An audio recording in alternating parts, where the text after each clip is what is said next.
right, so we'll get started. So, the first thing that all of you hear is an explosion. And you all kind of blink and come into yourselves, and you realize that you're standing on the deck of a Spelljammer. And beyond the Spelljammer deck is just the vast emptiness of wild space. The Spelljammer is the Moon Raider. And quickly followed after that very first explosion is a second one. Let me get this started. Hold on. Here we go. Oh. Are we supposed to be seeing something? Because I don't see anything. You're just seeing a black map, or are you seeing a white map? I'm seeing the stars that we were on. Okay. You might need to refresh. I see the ship. I will do that. Yeah. Alright. Nope, still stars for me. For some reason, you and Iris are now separate. I will fix that later. So, immediately following the first explosion, as you guys are starting to get your bearings underneath you, is a second explosion. And you turn, and you see two of the masts behind you have been obliterated, and shards are falling to the decks below and streaking out away from the Spelljammer into the vastness of space. Other sailors behind you are falling, screaming from shrapnel, explosions. And right as you start to turn back towards the front, you see a galleon slam into the side of the ship. And immediately two astral reavers are stepping down from a boarding ramp. They are beings with strange, twisted features, with weapons that seem to be made out of more twisted metal than actual blacksmithing.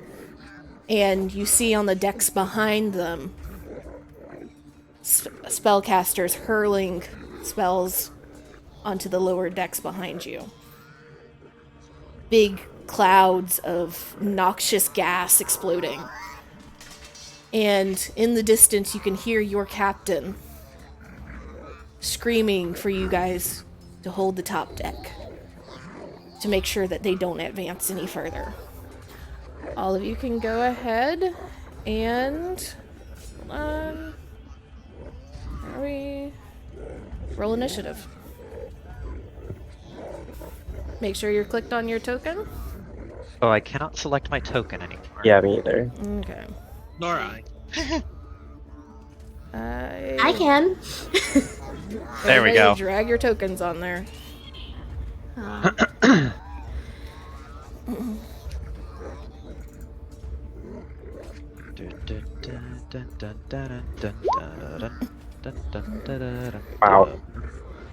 Yeah, somebody's got the past in their head. I dream of Genie. Oh, that's fine. You know That's what, fine. guys? You guys can go first. We'll just hang back here.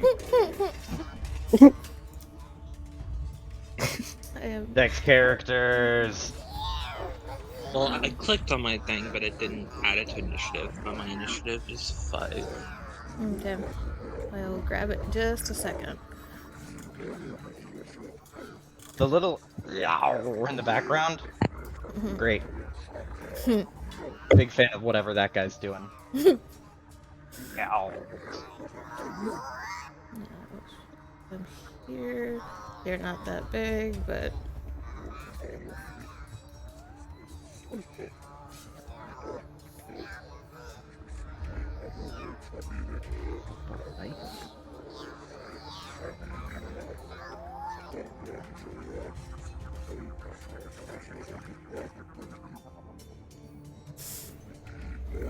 Okay. Over. Angela is 5.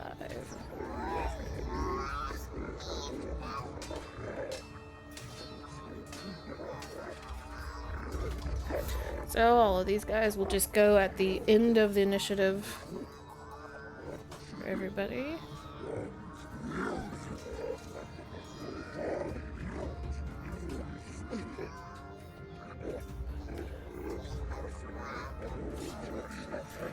Alright. First one that you see is a very, very large Goliath-looking man with a completely iron bottom jaw and a mechanical pincer for an arm. And he seems to be moving very quickly towards all of you. And very close behind him is a much slighter figure. Humanoid in shape, but covered in just iridescent rainbowed scales and glowing red eyes. And as he opens his mouth, you see just a mouth full of sharp, needle-like teeth. And Iris, it is your go. I thought you were about to say, Iris, describe your character. I was like, hey, Not yet. You guys will have a moment to describe your character. I will move up to attack. How far? Too far.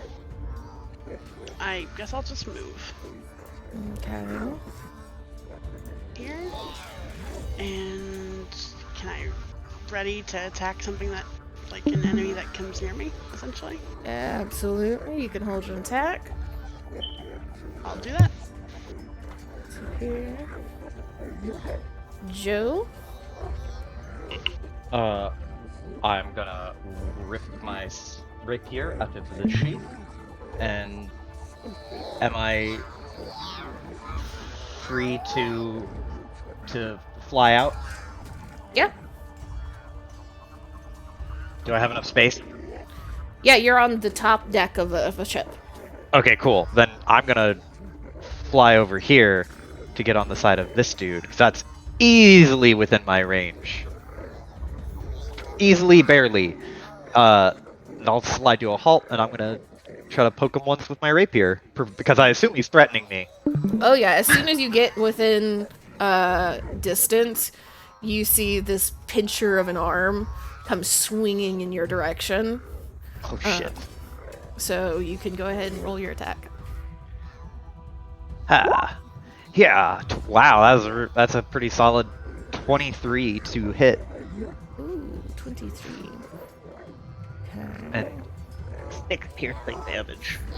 Take that.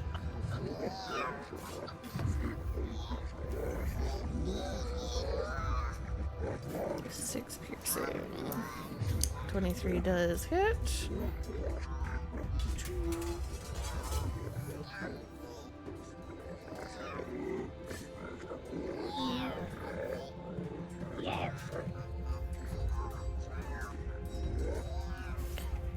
Alright.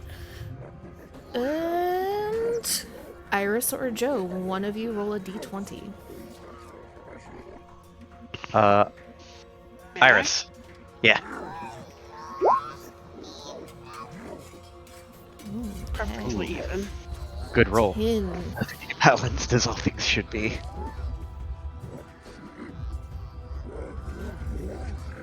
Okay.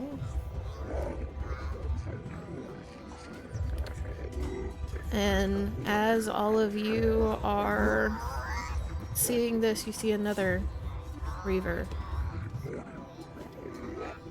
swinging from a rope from the other ship to land on the deck.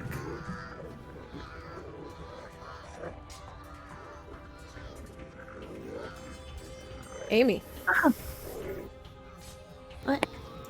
your turn. Where does it land? Okay. Oh, it's right here? Mm-hmm. Okay. Well, I'd like to have staff, bonus action, shillelagh, run up and bonk. Okay. You run up and back. Roll your attack. I run up, I bonk. 15 hit? Yup, 15 hits. 6 bonking damage. Good, good. Okay, you bonk. And as you get closer, this guy looked almost completely human. But now that you get closer, you can see that his legs are some kind of twisted mechanical prosthetic. And he doesn't seem to be able to even bend knees. He's just kind of wobbling from one side to the other as he's trying to walk. But you hit him really good, and he stumbles back a few steps, and you hear the thud of metal feet on wood. Next. I'm next on the list. So I'm gonna do a quick motion with my fingers, and I'm gonna throw a guiding bolt at it. Okay, which one are you targeting? Right one. The one in front of Amy's characters? Yes. Okay.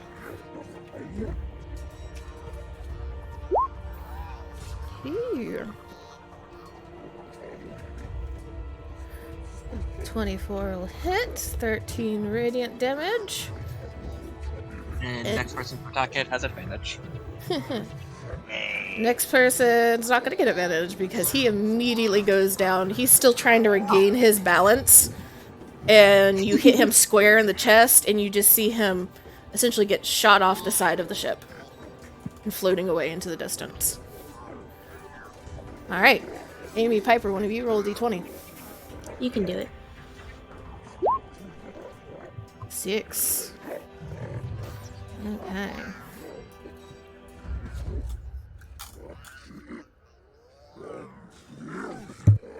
And rushing up the gangplank, you see another Reaver. This one is in a... looks like almost an old-fashioned spacesuit with one of the giant bubble helmets.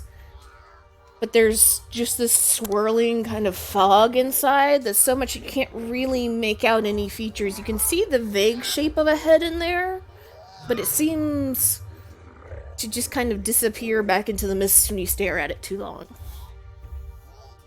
Cody. Okay, come here and try to shoot it. The one that's closest. So, this one? Yes. Okay. Let's see if I set this up right.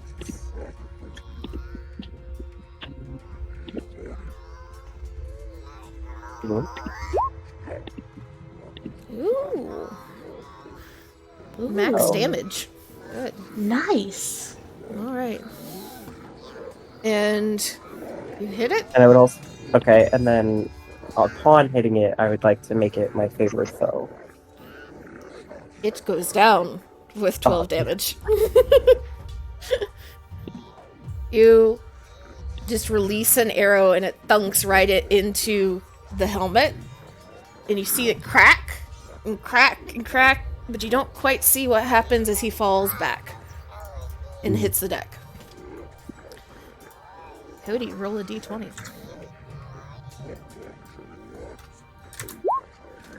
14.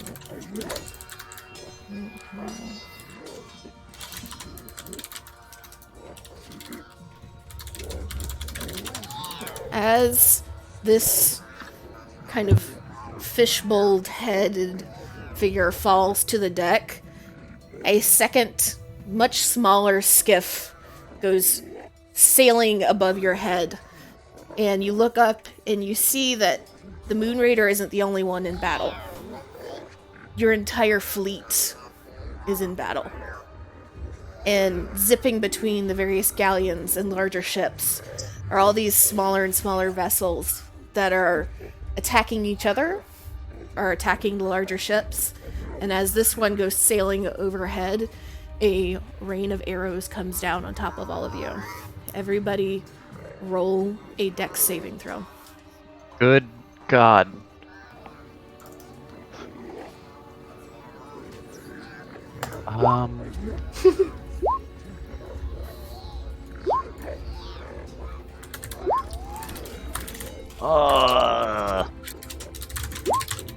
Not great. All right. What's Cody, how are we saying your character's name? Hequay? Techway. Okay. Techway, Nevalier, and Button. All of you take 3 piercing damage. The rest of you save.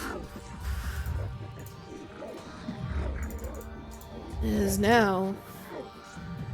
This one turns towards Nevalier as you are distracted by an arrow sinking deep into your shoulder. And Ow. finally, you see that giant, piercing metal claw hand swing and try to make contact with you. Let's see here.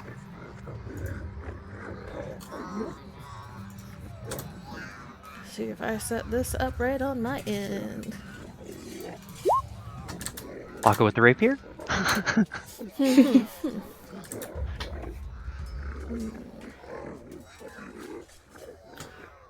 I did not set it up right, so I'll do it this way. Does a 20 hit? I don't block it with the rapier. I'm assuming a 20 hits you. Yes. Okay. For 5 damage. Oh. Ouch. And this one... Let me see. Things don't look good for your boy. Uh-huh. Seeing that these two over here have already killed 2 of his friends, he goes running in this direction. Oh boy.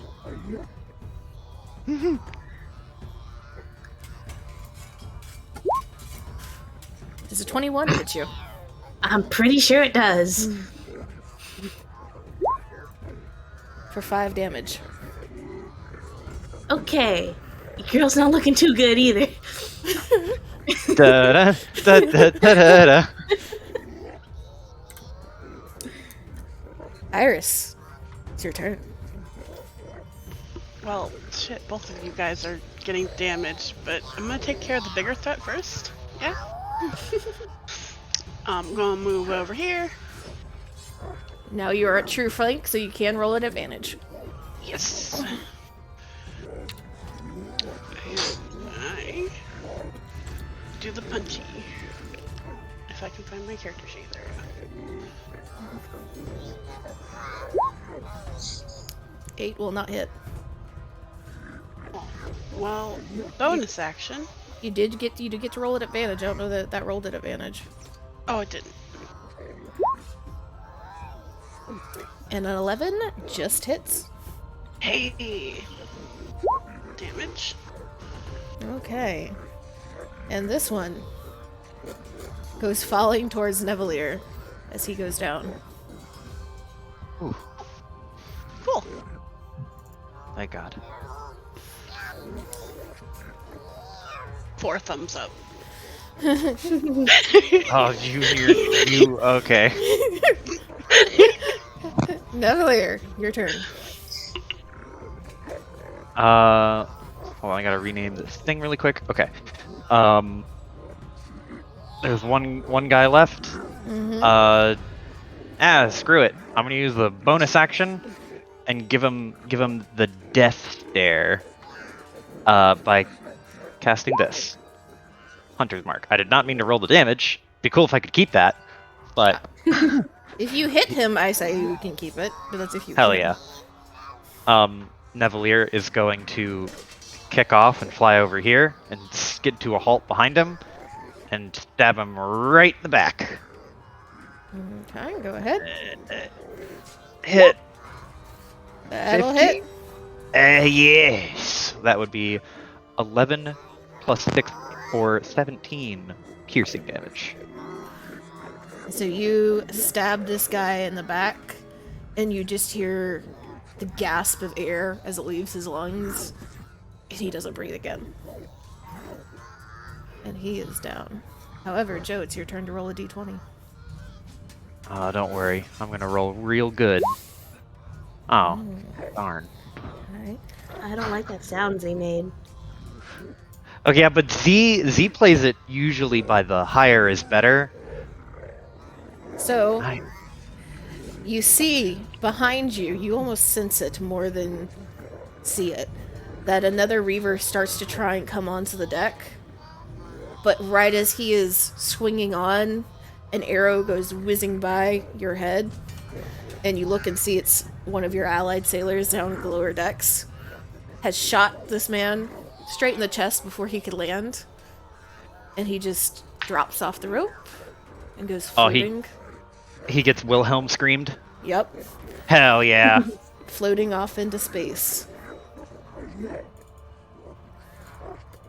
Immediately behind all of you, though, another Reaver comes rushing up from the lower decks. And let's see here. Ends up over here. He is not dead. Zombie Reaver. He comes rushing up the stairs with again, a jagged metal scimitar that looks like it's just been ripped off. Woo! I just moved everybody, sorry. That's not what I wanted. There we go. Aha. Spelljammer shakes. Right? Spelljammer shakes. Someone hit the ship. Getting rear-ended now instead of... And this Eventually... Go ahead. one is... looks... maybe like an elf, from what you can tell, but... while there's pointed ears and a very kind of lightweight, lithe body, it's also got a giant blue horn sticking straight out of his forehead. And it is Amy's turn.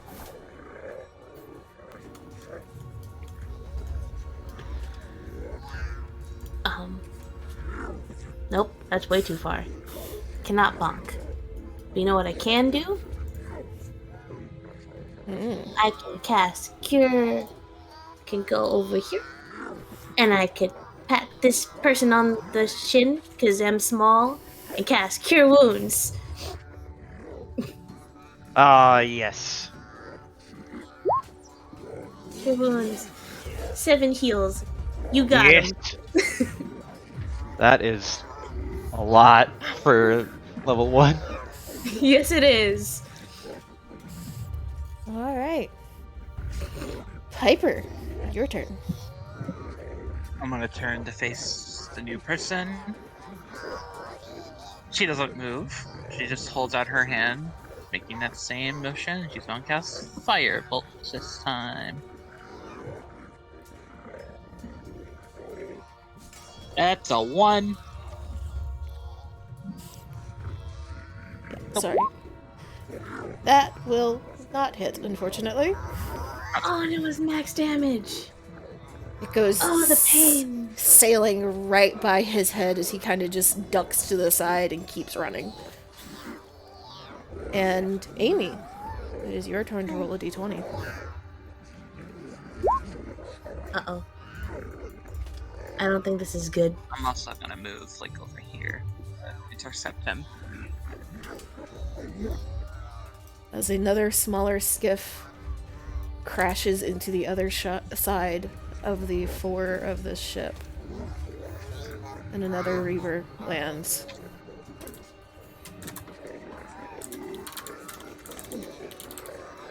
This one's looks almost like his beard is on fire. Smoke just wisping up in front of his face. You can see the embers crackling. It doesn't seem to be burning him, but it does give off just this acrid, horrendous sulfur smell. Cody. He's Edward teaching us a lesson. Just gonna try to pop the one down at the bottom. Okay.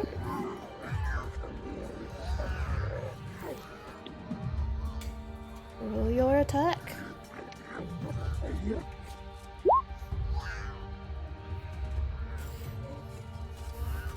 A 22 will hit.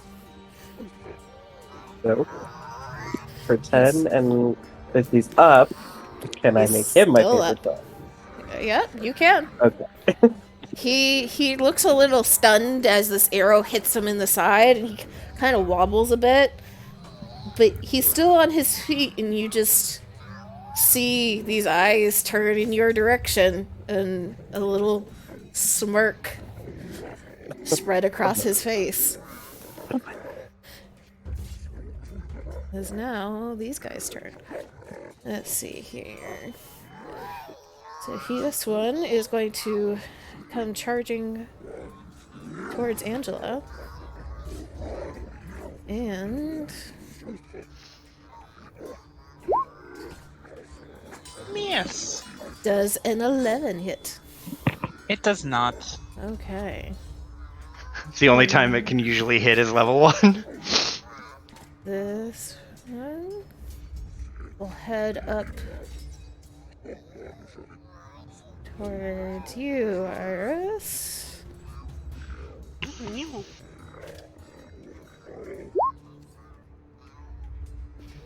Does a 9 hit?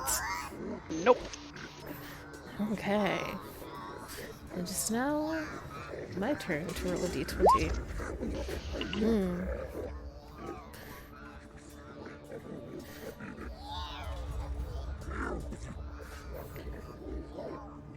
Hi, Ranger. Another Reaver swings onto the ship. And this one's maybe, perhaps, a little more concerning than scary, as he seems to be wearing a blood-stained wedding dress, though he is a 6'8" man. Does it look good on him? That's all that matters. It's got stains all over it. Blood stains all over it. Yeah. Just ripped and Stains. torn around the edges. Sounds like a horrible wedding. Or a great one. Eh? And Iris, this is your turn. Yay! I'm gonna punch, but flavor it as kick.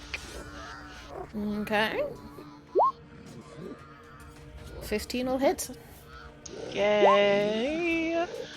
And then I gonna kick again, because bonus action. That'll hit. And you just one roundhouse kick, and then immediately followed by another one right to the stomach, and he goes flying back and does not get up as he lands on the ground. Joe, your turn. Okay. Nevalier is going to pivot on his heel and death stare. Use a bonus action to death stare this dude. And I'm gonna fly up and over around this tiny person. And I'm gonna spear this dude with my rapier again. Well, this for the first time. This one for the first time. Technically, you have true flank in this. So you can roll Hey. advantage. One more time. There you go. Yes. Natural 20. Let's fucking go. And just for good measure, 2. So 19 points of pierce damage. You don't crit Hunter's Mark, do you? No. Okay, that's what I thought. And you just slice this man to pieces. And Think the, I the would wedding win. dress just goes fucking falling. Alright. Amy.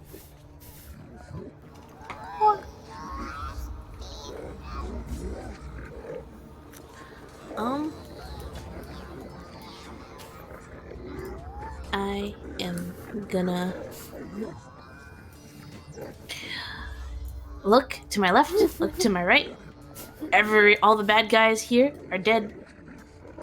I'm gonna look in the distance, see bad guy. I'm gonna just book it. All the Tink, way tink, over tink, there. tink, tink, tink, little running feet. You know what? I am. Oh wow, I am at 3 HP. You know what? I'm gonna use my last spell slot and just heal myself up a little bit. Hell yeah. Just to survive this. And that's it. Piper, your turn. Okay, so she just dodged this guy's attack, and as he's following through, she uses some footwork to just circle around him to prepare for a flank. And she's gonna hold her hands to the guy and cast Firebolt again. Okay.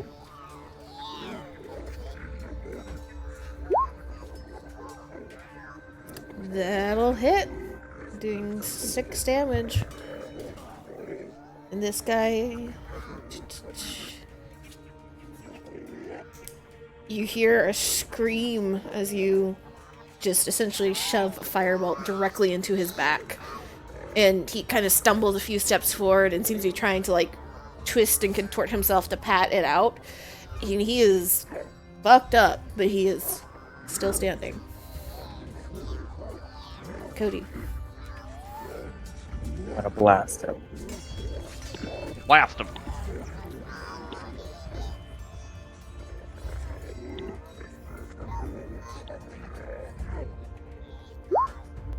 So, anyways, you started blasting. Additional 0 damage. God damn. How did that work? Oh, I didn't put crit damage in. What do I put there? It's the full damage of your die. So you were Yeah. rolling a d8, An so you have 8. 8 damage. Okay. Cool. And then I assume I don't need. Well, should I roll my extra from favored foe, or is he dead? If you want to see, he's dead, but if you want to see exactly how fucked up he is, you can. Sure, why not? Oh, just a little bit more fucked up. And your arrow finds home as this guy is desperately trying to put out his, like, singed back and hits home right between armor plates. And he falls to his knees, but before his knees even hit the deck, the world seems to swim in front of your eyes and go dark. And after a moment, all of you wake up and you find yourselves in a white circular room that is completely silent for a long moment. And you were all kind of laid out on cots around the edge of the room and look around, and you all can describe your characters. Go in initiative order. Everyone? Sure. Sounds cool. So, Beatrix or Trixie, or Trix, whichever, it's fine. She is a very tall, spindly moth girl, and she has green eyes with like the whites of it are actually black instead of the normal white colored. She has 2 little horns, some silver hair, and her wings are kind of like a light pale green. She has 4 arms, and yeah, she's That's Trixie.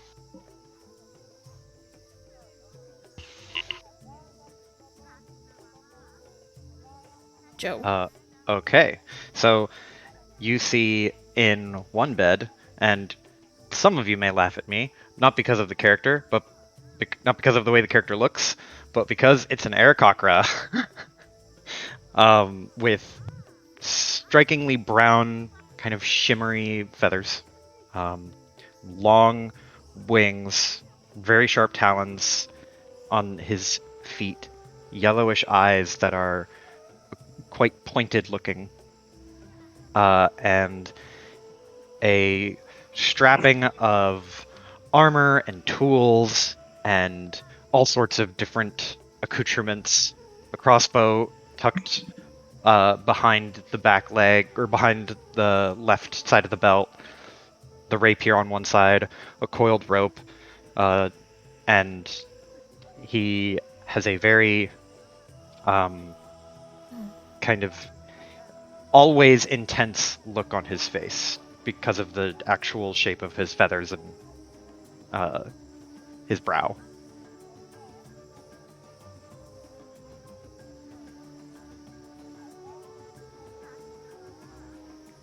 Amy.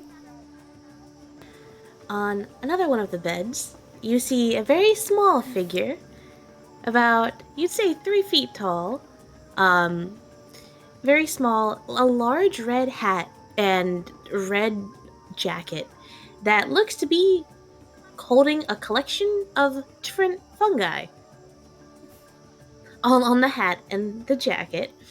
And you can't really see the face. All you see beneath the brim of the hat are just 2 bright eyes, like LED light eyes, and a small mouth.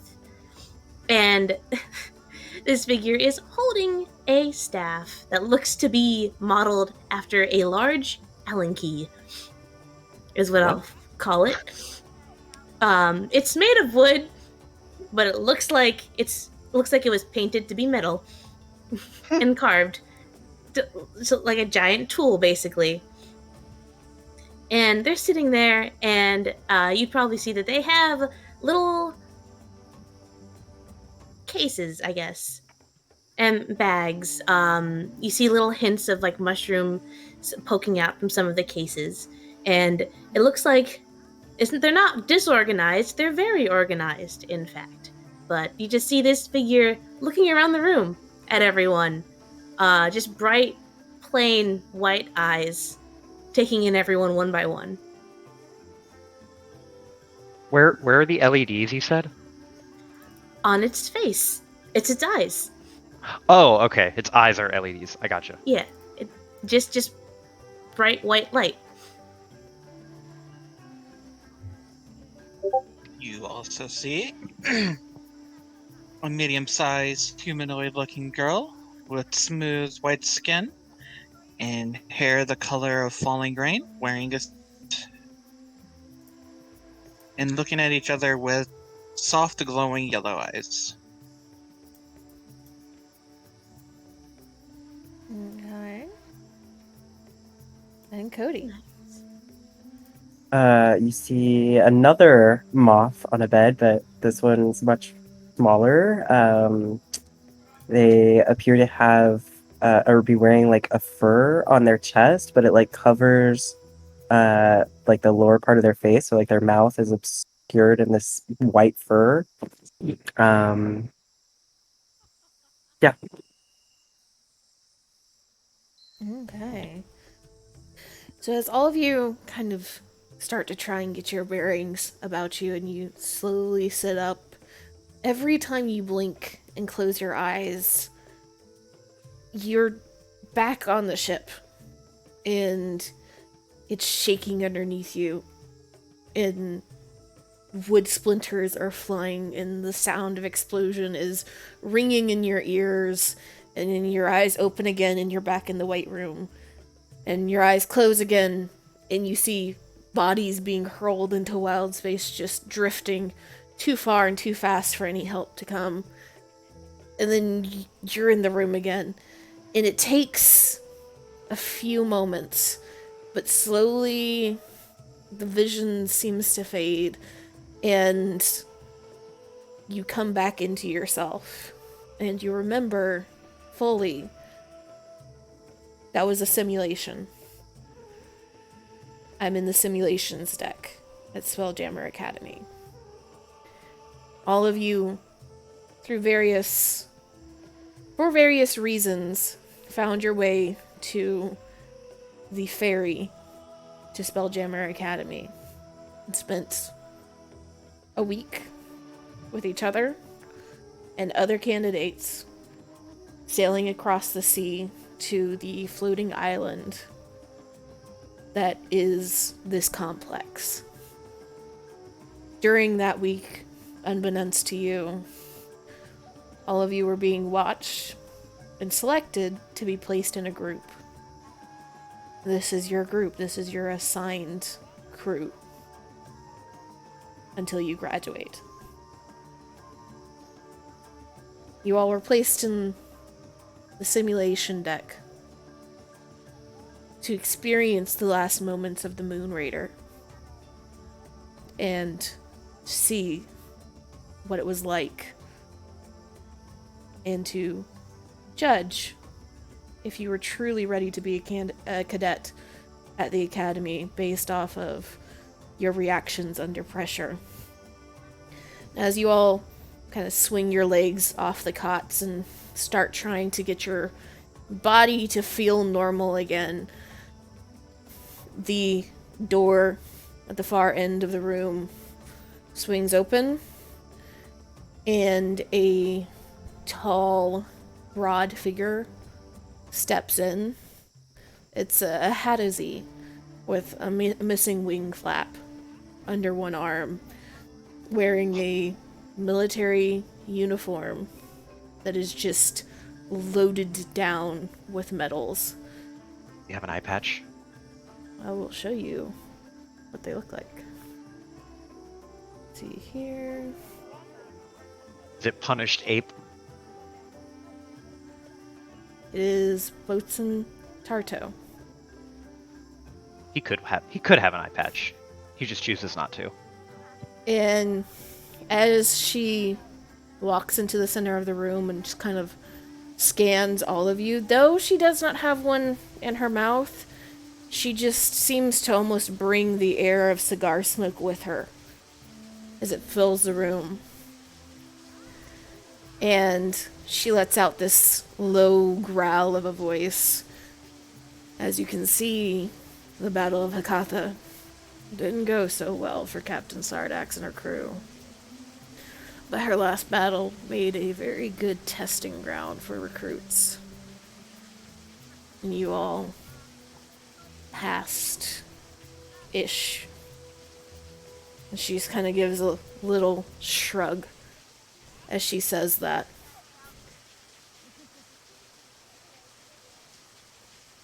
All of you got your heads screwed on straight yet? She looks around expectantly for all of you. I'm well.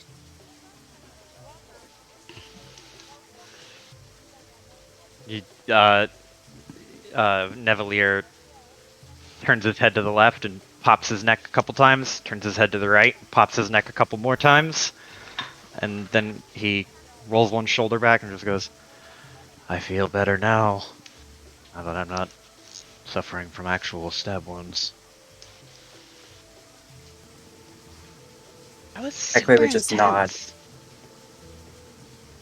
That's supposed to be intense. You don't get any second tries once you're out in space. All of you, as you're getting up and starting to readjust to your surroundings and feels more like you're in reality again.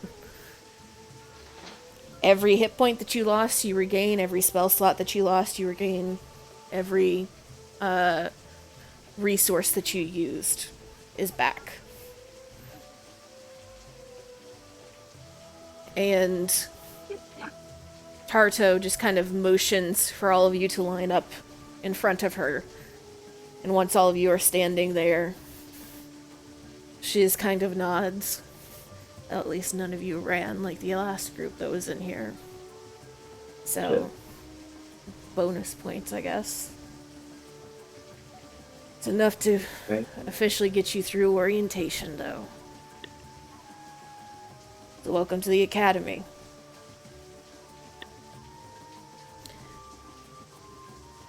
And go ahead. I was gonna say, is above table. Joe's asking, is this like more of a school or a space cadet thing or a military thing? This is it is not military, though there are a lot of former military officers Gotcha. teaching it, because they are the ones that have the most experience in spell jamming ships that then want to retire, essentially. This is the Spelljammer Academy. You've heard through lore, each and every one of you, through kind of whispers and talk, that it was founded by a merchant who was eager to capitalize on the desire for the knowledge of how to go spell jamming. Because it was so unique and so different, and there was no real easy way for you to learn how to fly the ship. So he founded this school and brought in everybody that he could find that was willing to take the paycheck to teach. It is got a reputation as one of the only places that you can go to learn this skill. But it also has a reputation for some questionable people coming through it every now and then.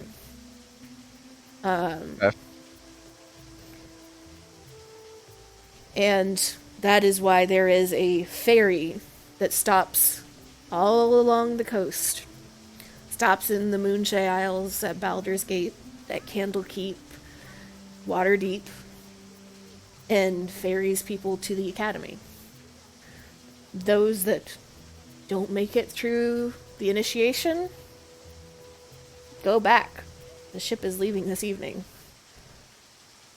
Those that pass it move on to orientation and training.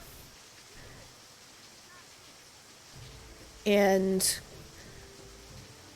as you all are standing there, Tarto reaches into her jacket and pulls out a stack of papers and hands a paper to each of you.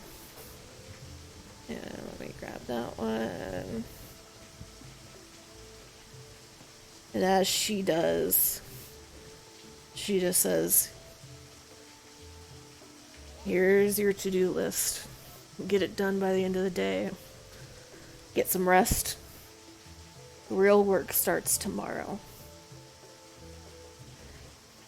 So, who wants to read out the tasks really fast? Nevalier would be happy to. So, orientation tasks. All cadets collect welcome pack from administration. All cadets report to quarters for bunk assignment. All cadets report to Skydock for spelljamming ship inspection. Core cadets only collect service weaponry from Mr. Blip in stores. Spelljammer cadets only report to Spelljammer Nexus for basic training. All cadets complete gymnasium assault course. And right as you're starting to kind of look up, you see at the very bottom of the page this message.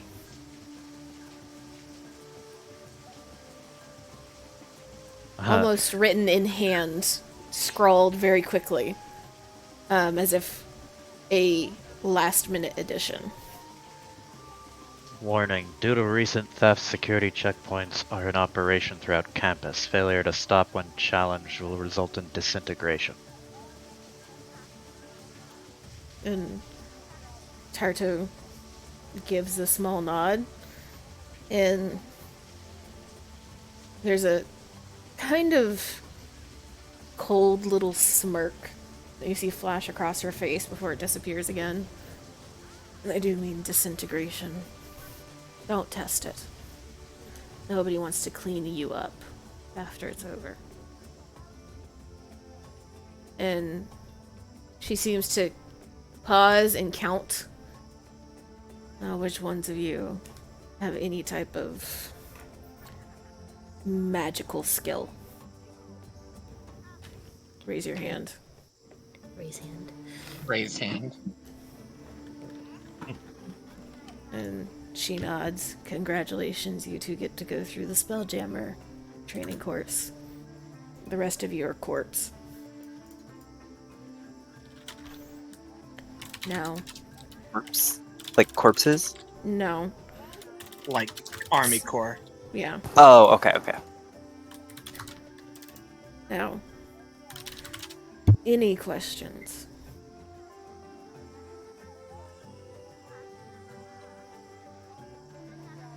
None? Good. Get out. You see her just kind of head jerk towards the door. Mm-hmm. More jump. Angela turns without another word. Off to go do her tasks. Alright. So all of you head out, and this is your party token over here. Oh, it's so cool. You are all in the simulation chamber. You all would have been... This would have been explained to you when you hit the docks earlier that day. That the Spelljammer Academy has a 5-tier security system. And each tier is represented by a different color. Those tiers are based off of what level of training you are, what your job is, if you're actually somebody that is going to Spelljammer Academy, if you're just visiting. And all personnel, all students, wear uniforms of the color of their security access. Unless they are too high ranking, essentially, to need to wear a uniform. When you were brought in, you were told that if you were to... Or, when you were brought in through the docks, you were all labeled as visitors until you managed to pass the simulation. Now, you all are cadets, but you need to go collect your uniform. If, for any reason, you are supposed to go to a security level that is higher than what your uniform is, which is the red cadet uniform, you will be given essentially a security helmet, a little bowl-shaped hat that you have to wear of the appropriate color that they will then take up as soon as you are done going to that level, or to that specific location.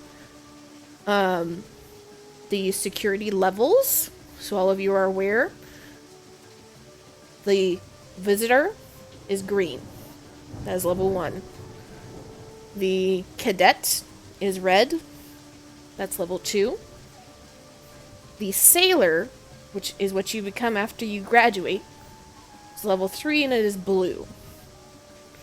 Officer, so anybody that is a teacher, or in charge of something important, is purple and that's level 4. And then the highest tier of personnel are considered bridge officers, and they wear gold. Okay. If at any point you start heading towards the direction of a restricted area, at the doorway of the restricted area, you will see 3 guards. They will make sure that you are allowed to go through that area. If you are, then you can just pass on. If not, they will stop you. And so you were sent off to the simulation deck with this very clear warning of don't try anything stupid earlier that day.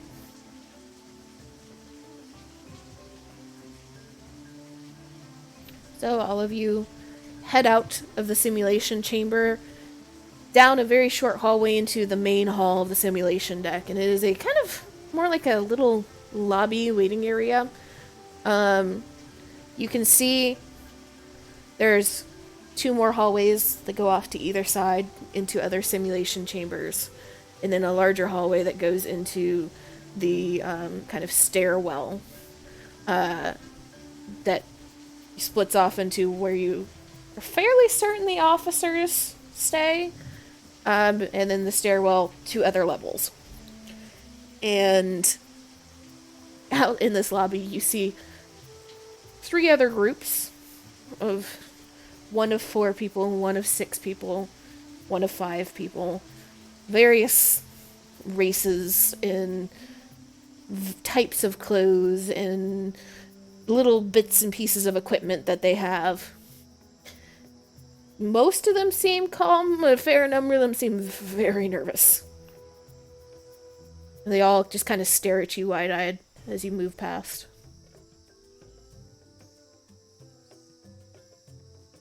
As Trix passes them, she gives them a smile. She's like, "Don't worry, it's really easy.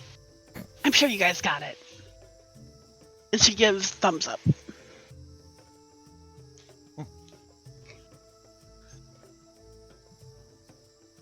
Right. Administration, then. We have a job to do. We have a list to do. We should go down the list. Indeed. Let us go. Alright, so you all are heading towards administration? Welcome pack, bunk, inspection, I suppose. To administration. Indeed. Let us go. Okay. Do this. Let me see. There you go. So, you all start up the staircase, and it only takes a couple of seconds before the staircase goes outside. And you all find yourself a mile into the air on this staircase that wraps around and inside and through this spire of an island. And you realize that moving up and down between levels is almost always going to take you back outside. And you look down far below and you see the storming sea. It's rough. It slams into the side of other large rock formations in this area, though the very bottom of this spire barely touches the water, and you see the very large ferry that you all came in on moored just outside of it. And you look up and you see the smokestacks of other rooms and facilities of Spelljammer Academy above you. And you see a handful of skiffs flying through the air and docking at the higher levels. And slowly you continue making your way up and back into the building as the stairs wrap into a doorway and then turn into a hallway. And you all make your way to administration. Here.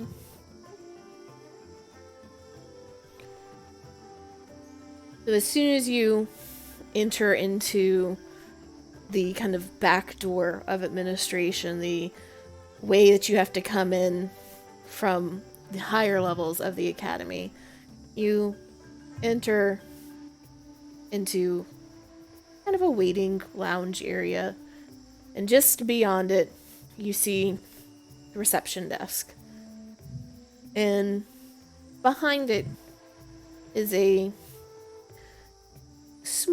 on the smaller side, 3 Kreen woman who is just busy, all four arms doing something and all seemingly doing different things.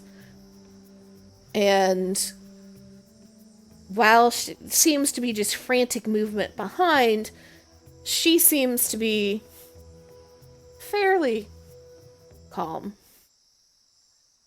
and is talking on a sending stone about an account that needs to be closed as you all approach. But as soon as she sees all you just hear the, let me put you on pause really quick, and puts down the sending stone and kind of lifts her head slightly. How can I help you? Yes, all of us are here to obtain our, she looks at her page, our welcome pack. Welcome back, welcome back. So you all must have passed simulation. Congratulations. It's not really very often, 1, 2, 3, 4. It's not very often that we get somebody like an entire group that passes, so that's nice. And as she's talking, one of her hands seems to be just flipping through things, opening different drawers, and seeming to be searching for something, and she pauses. Where did I put those? Oh, and she disappears under the desk for a second and pops back up and has a stack of little bags for all of you. And she gives one to Angela. She gives one to Techway. Let me see here. And it's... How are we saying your character's name, Iris? Trix. Trix or Trixie. Gives one to Trix. Starts to hand one to Button. Squints. You're always that size, right? Oh, never mind. And she goes back under the desk and finds out a smaller one and hands it to you. And has a third, not the last one. She starts to hand towards Nevalier. And you could see her little antenna shake for a second. You might have to cut this, but it should help, or it should fit. And hands it to him. And inside, each of you receive a red cadet uniform plus a spare, toiletry bag, 50 gold that you can spend, or a 50 gold voucher, I should say, to spend at the Academy stores, and a blue level security helmet. And as she sees one of you pull out the security helmet, she just kind of, you hear this little click, click, click of her snapping her fingers. That is for the Skydock. Don't use it before the Skydock, or you're not getting there, and then you're going to have to come all the way back down here, and it's just going to be a mess, okay? Affirmative. Thank you for telling us. Of course. Anything else you guys need? That is all. Thank you. I have one question. What is it? What is your name, ma'am? Oh, I'm Sorker. Hello, it's nice to meet you. Thank you for the help. No problem. Come back down anytime you need, okay? I mean, you probably don't want to. It's all the way down here, but come back anytime. Okay. And I will... Let me see here. Do I have one? I do. That... Sorker. Pretty. Aww. Aw. She is pretty. Oh, that was painless. Next is bunk assignment. Cadet quarters. So that would be Next thing on the list. down in this way. I wonder if that means we're all roomies. If we're all part of the same group, it wouldn't surprise me. That would be fun. She claps her lower hands quietly. Alright, so you guys start heading towards the cadet quarters. Somebody roll me a d8. Oh god. Piper, no hesitation. Okay. So, as you're walking through up the stairs and through hallways and upstairs and through hallways, you see just a variety of people. It seems like every walk of life is here. And even some people, some species, you're fairly certain none of you have ever seen before. No matter how far and wide you've traveled. But everybody's more or less minding their business. They all seem to be moving with purpose when they're moving through the halls. You can hear sometimes as you pass classrooms the drone of somebody lecturing on, or what might be a break room. It's just excited chatter and laughter. And as you continue on, you hear a magical voice that announces through the building, all purple rank officers, report to Skydock for stalking inspection. Repeat, all purple rank officers, report to Skydock. And you eventually make your way to the cadet quarters. And as you turn the corner, you hear it before you see anything. Just the cacophony of sound of a lot of people in one place. And you turn the corner to this hallway and you see multiple doors branching off of it and signs outside of them.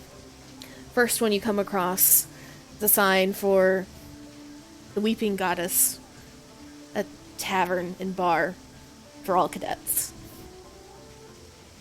Second one, to the other side, is a cafeteria, buffet-style dining.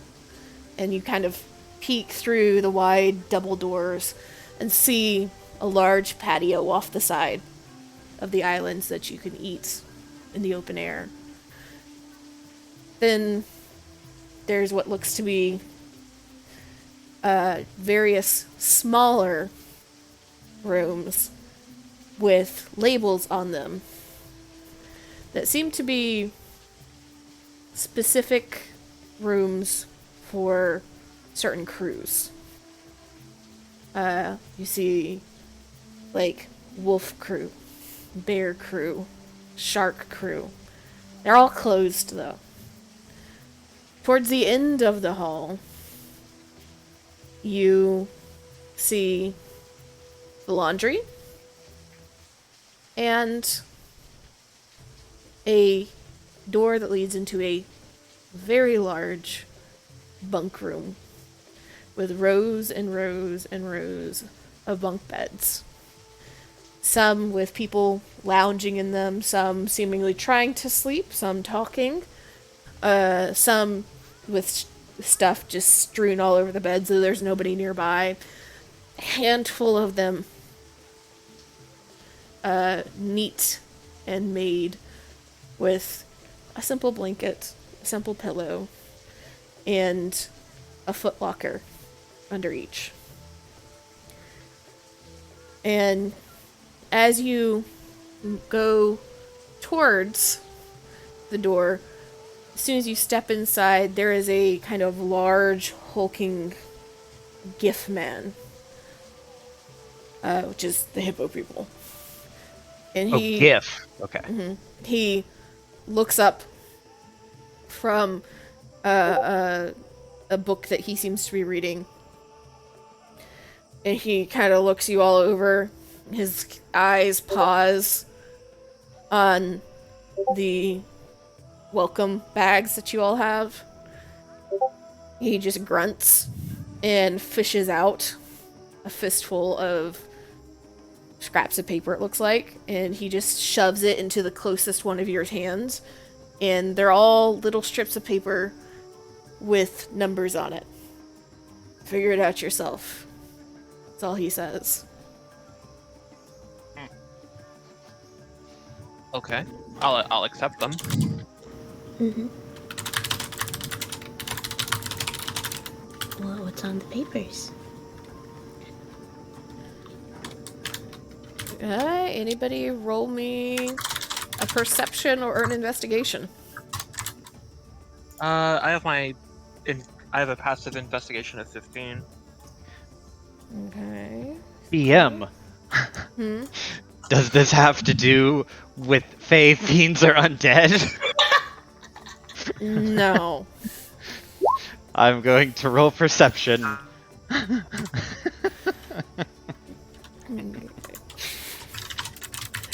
So, go ahead and roll, Joe, if you want to roll. Oh, hold on. I clicked it. It's loading. There it goes. So, Angela, you start looking at these numbers, and you kind of hand a number to Nevalier, and a number to Button, and another to Trix, another one to Tekwe. And you all kind of start puzzling it out, but then as you're kind of walking, you realize that each of the bunks have a number on them. And you've just been essentially handed a fistful of papers to randomly assign all of you bunks. So everybody roll a d10.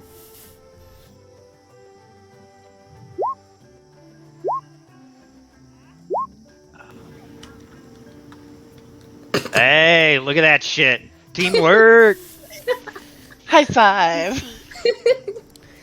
So, Button, Trix, and Nevalier, all of you find that your numbers are 2 bunks. They're all right together. One above, one below, and one the bottom on the other side, and the bunk beside you. About a third of the way into the room. A little, I thought. Sorry. a little further on, Angela, you find yours. In Tekwe, you have to go all the way to the end of the room, but as soon as you reach the end of the room and you find yours, you notice that you're actually right beside the only window to the entire room. And as you start to put your stuff down, you feel the heat of somebody looking at you before you actually see anything, and you turn, and there is a tall... Let me see here. Double check this is the right image. Yes. A tall, kind of pale-skinned, white-haired elf. And you realize that this is an astral elf. As he gets closer, and you see his eyes are completely black. And he comes walking right up to you, and he's trailed by 4 others. And he just throws his bag onto the bed and kind of looks you up and down. Change of plans. This bunk is mine. Okay. Tekwe would just grab their things and move. Wait. Really quick, just to clarify, for my understanding, we were assigned these bunks, right? Mm-hmm. We didn't choose. This was like, yeah, our name is on a piece of paper with this number on it. Mm-hmm. Is Nevalier close enough to hear this? Because you're on his team. You can roll a perception. Because you're one of the ones that's the farthest away.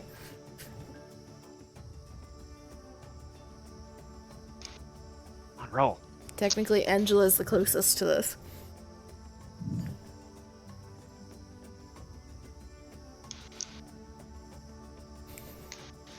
I want to assist party member as well, if possible. Yeah. So you guys Wow. Wow. don't hear man. anything.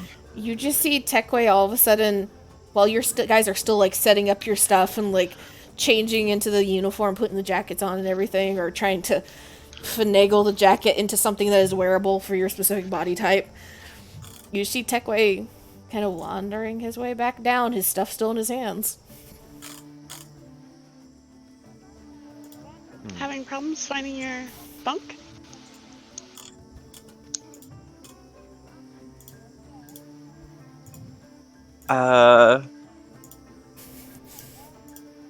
Tekwe will shrug. Is Here, there? how about you give me the paper and I'll help you out? Okay, he'll hand over the paper.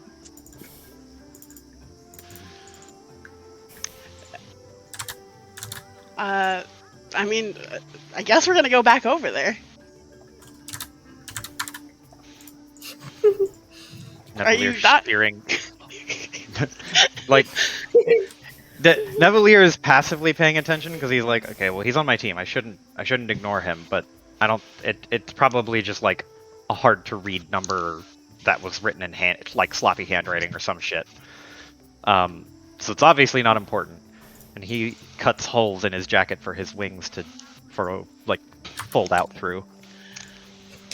You cut holes into your jacket. Look through the holes, you see two bright eyes staring. So, I didn't mention this earlier, but he's quite tall. Are you standing on the bunk? No, imagine like you poke it and you like hold it up and you look through the holes on the ground. Oh, okay. I thought you were like staring him in the eye, and I was like, "How did you get up here?"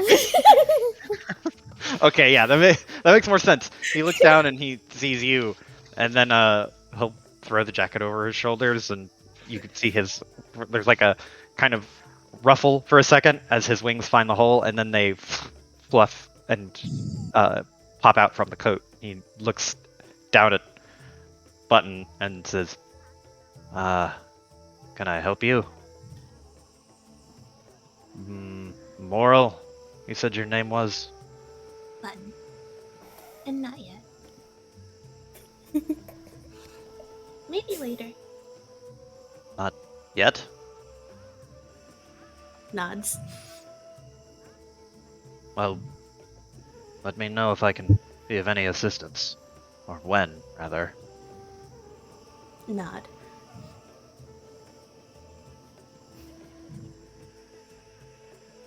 Alright.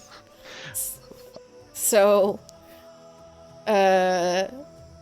Trix and Tekwe go back to the other end of the room, and you see that this elf, their stuff is still sitting towards the end of the bed. They've taken one or two things out. They are just laying on the bed, and their crew, more or less, is sitting around. They're just talking about things, seeming to not care. Did Tekwe say anything about this or no on the way over? No, I mean Tekwe hasn't spoken yet. Okay. So Trix will walk up and see the astral elf there and be like, "Oh, sorry, it looks like you got the wrong bed. This is my party members. It's my crewmates. Can you please get off?" And the elf just looks slowly in your direction, arches a brow as he looks you up and down, and rolls his eyes. Just a little hard to see when his eyes are completely black, but you can see just enough of the muscle movement to understand. Like, no, this is my bed now. Your friend can go ask for another one.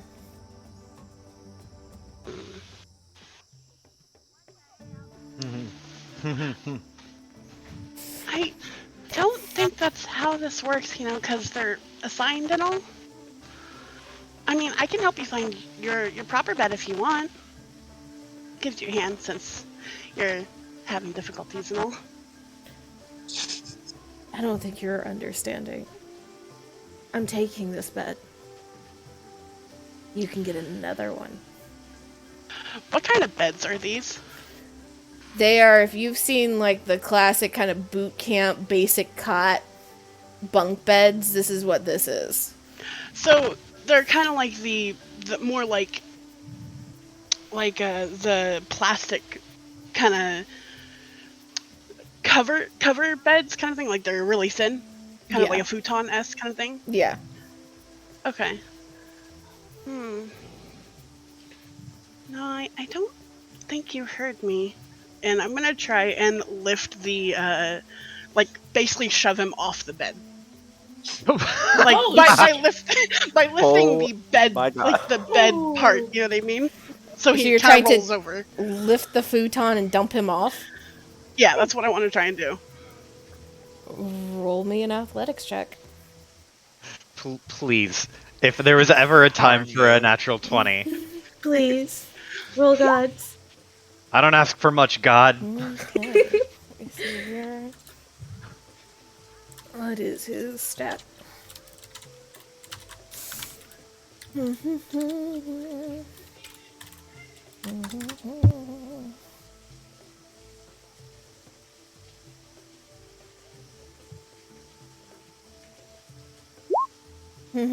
So you managed to just lift him and the futon and flip it and see him just turn and fall on his ass on the ground.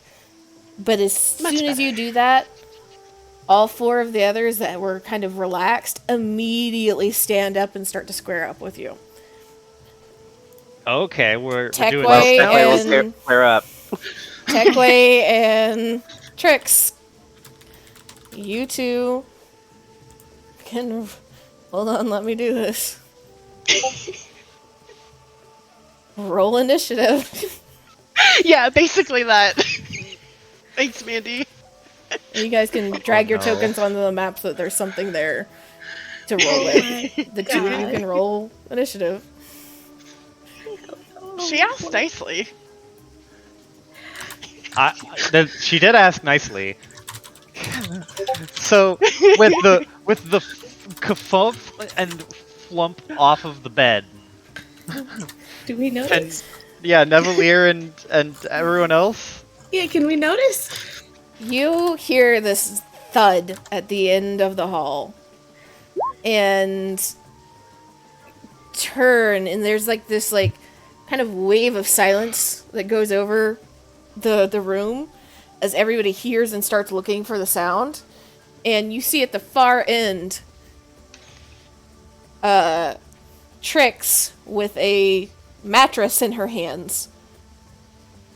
4 people seeming to be very angry at her and starting to move towards her. You can't see the elf on the ground. I don't know what Techway's done right now because Techway's not said anything. Well, but once the 4 stand up and like square up, like Techway's like getting ready to fight. Okay. So you all notice, but you guys are far enough away. So this is a long dormitory hallway. It will take a round for all of you to get there. You hear button. Can I try talking to them before any fists are flown? You can try to shout something, but anything you try will be at disadvantage. You can try talking to them next round, but Okay. Trix has flipped somebody from a bed, unfortunately. I gotta try, because like he looks over there and immediately is like, okay, I don't know what's going on, but I think my teammate just picked a fight, and I don't know. So he's like, what the fuck is going on? And he's gonna start storming over there. Okay, so I was just cleaning some dirt off the bed. Don't worry. Oh, these two. This is very not good. This is the opposite of good. It's great. Sorry, it's That's not. not what opposite means. So 2 of these guys. I'm just going to drop these on here as placeholders. I don't have any useful spells. Astronauts.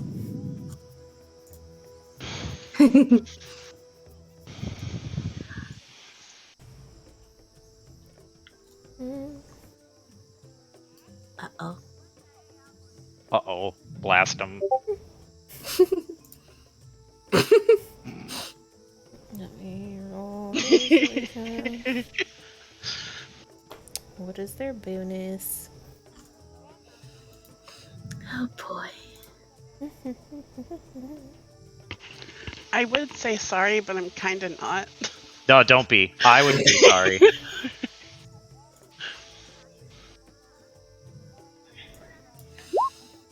Oh boy. She totally didn't attack anyone. Not at all.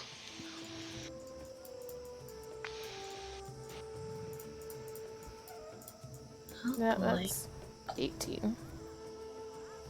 18. God damn it.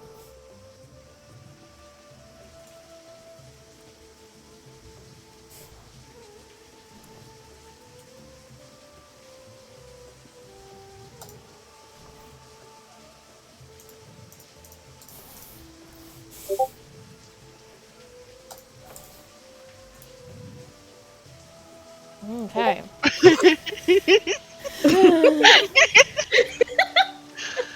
So, one of the one closest to you seems to be a fairly normal human.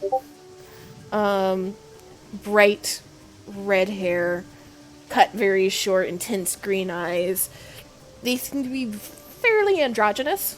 And their uniform is only accentuating that.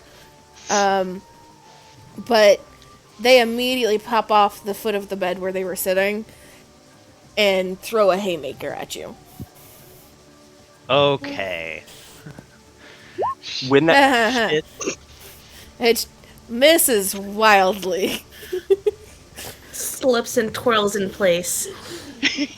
Goes right by your head. Whoa. Looney Tunes.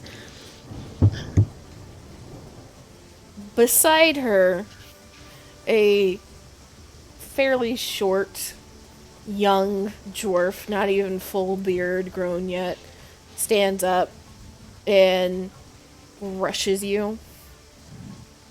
And I'm assuming that a 12 does not hit. Nope.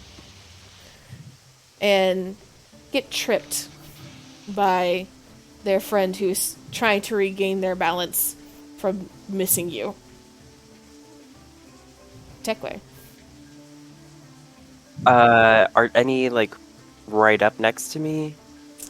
No, because I imagine you are kind of behind Trix, and all of Yeah. them are on either sides of these bunks. So there's the two that just got up directly in front of Trix, as well as the elf that got dumped onto the floor. And then there's one on the other side of this bunk leaning against the wall, and one that has moved towards the head of the bunk, so they're a little bit further away. The one that would have the easiest path to you is the one leaned against the wall.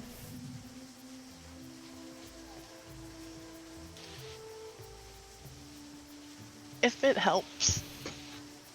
Trix doesn't look like she's gonna fight.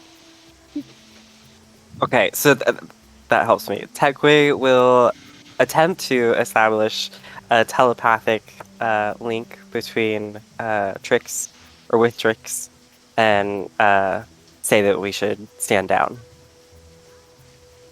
Oh, I didn't plan on fighting them anyways. They're the ones attacking me. Then Tegway is gonna just fall back to join the people that are joining them. Alright, so you back down the aisle between the beds. Trix. I just want to evade, essentially. I'm not going to straight up attack, but I am going to what, the opposite. Yeah, get an officer. Exactly. Yeah, I want to be near enough that they'll stay engaged with me, so I'm not like leaving the Yeah. area. There is a dodge action that you can take. Yeah, essentially, I'm just gonna prepare dodge. Okay. You're taking the dodge action. Alright.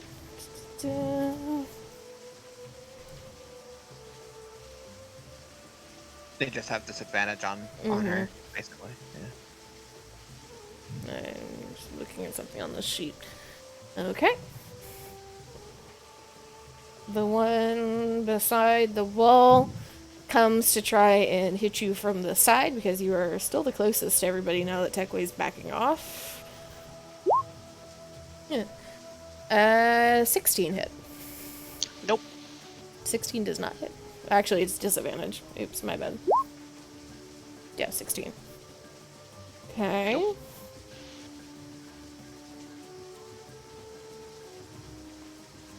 This one who's down towards the head of the bed cannot make it because there's too many people between him and you. And then the elf slowly gets to his feet and just fully pissed off.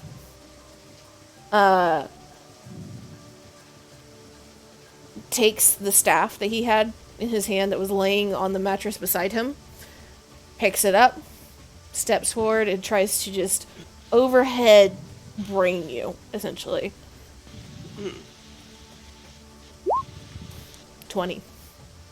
Yeah. Disadvantage, right? Yeah.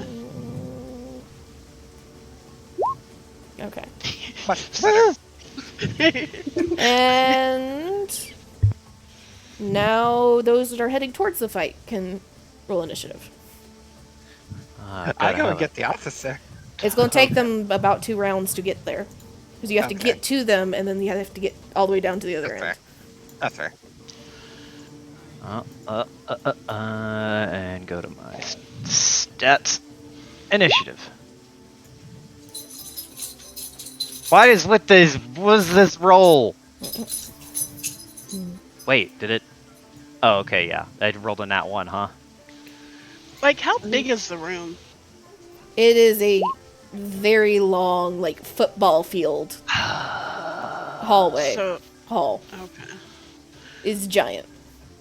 Because 3 can send messages up to 120 feet.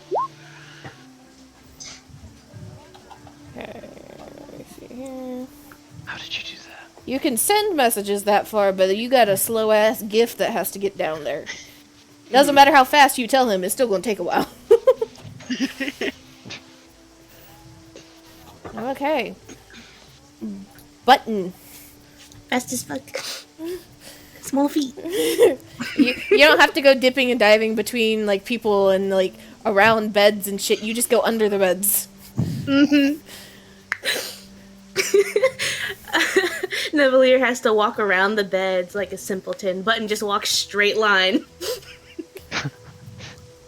Just not even army crawling, just like running and then your forward tilt as you run. Yeah. The hat bends. A mushroom falls off. As Button is gonna... So... Would Button see that they're not fighting? Roll a perception. I don't think Button would want to fight. Holy shit! Damn. Wow. What the fuck? What Wow. the fuck? I am It's gonna roll like happening. shit for this entire campaign. That's what's gonna happen. You've here. wasted your 2 nat 20s on a perception check. You wasted a coup de grace. That's 3 nat 20s in a row. That's a 3? dead boss with no contest. What? Oh, poor Button. You No, don't be Lana again. You have, as you're disappearing under a bed, popping out, disappearing under a bed, and popping out, you do notice that Tagway and Trix have not thrown any punches yet. And that Techway seems to be kind of backing up down the aisle. But the people that they're squared off against are very clearly trying to hurt them. Oh. That's not very nice.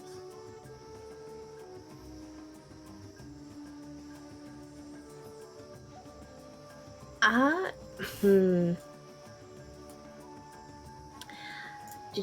Button is gonna shimmy themselves in front of Techway, and Button will announce, "We shouldn't fight over this. We can discuss this. If you move any closer to me, I will Thunderwave." Oh. I love that. Best Button. Alright, you can I like to roll. ready Thunderwave. You can roll an intimidation for me. Do not approach me. I will kill myself and you. This this makes sense, honestly. Intimidation is a -1. But it's too cute. Yeah, 10 doesn't do much 10 anything. don't do shit. I rolled another nat 20. Why am I rolling at advantage? I need to stop this and make all of my fucking rolls. As you make that announcement, the one that was at the wall that can see you, you hear them just kind of like snort in amusement at this attempted threat. And the red-headed human is gonna try and punch again. I'll do it this way. 16 does not hit. Nope. And then the dwarf will try to hit again. 9. Okay. Dagger? Ow, how did they pass if they hit like this?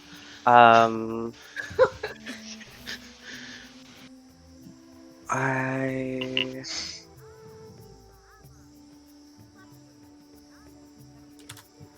I'm gonna contact the main elf that took the bunk and tell them that they should really listen to the little one. And then I guess dodge is the action. Okay, so you kind of speak into their mind that they should pay attention. You can try to do an intimidation too if you'd like. Although if you're Sure. looking at that specific elf, it will be at disadvantage. 'Cause Okay. he's the maddest out of everybody. He got embarrassed in front of his friends.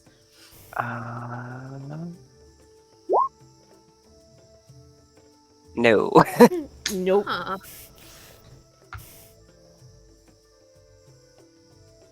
Tricks?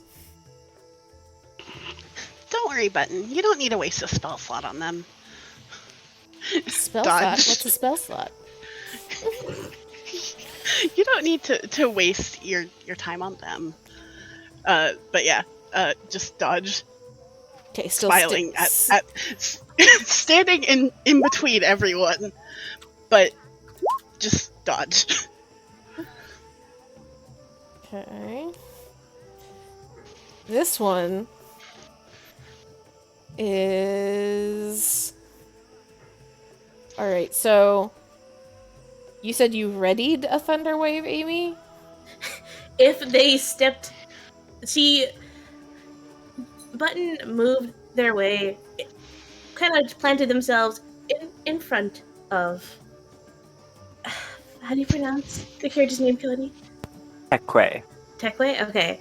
Button planted themselves in front of Techway and announced, "Don't come any closer. If you do, I will Thunderwave." She's readying Thunderwave if any of those fuckers approach them. Wouldn't that hit me though? Yup.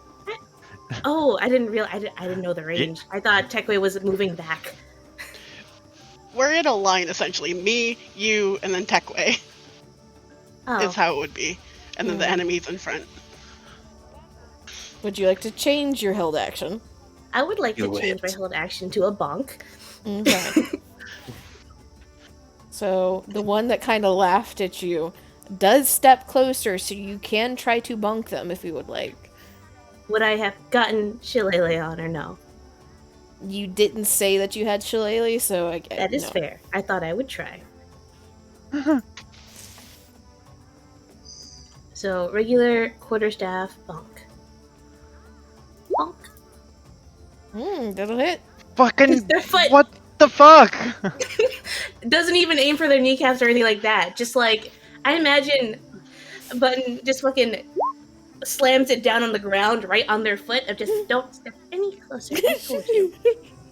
I thought we could talk about this. You slam it on this guy's foot. He just kind of like yelps and kind of hops back for a second. But then the foot that you slammed your staff down onto, he just looks pissed off and he goes to try and punch you. And That's fair. I don't think an 8's gonna hit. Nope. This one is trying to climb over the bed to try and get into the action because he is still stuck at the back.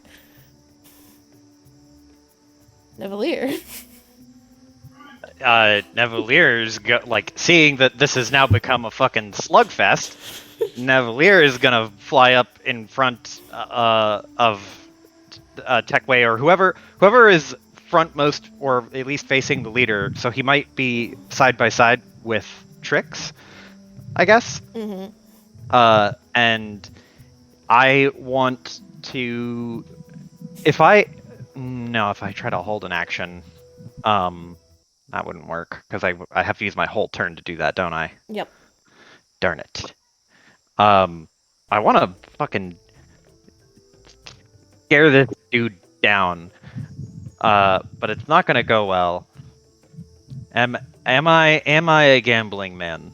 Let me roll to see if gambling. Isn't even a I am a question? gambling man. No, all of us could answer that for you.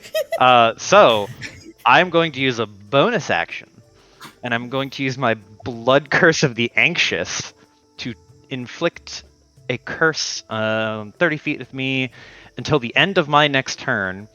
Charisma intimidation checks against the creature have advantage. Okay.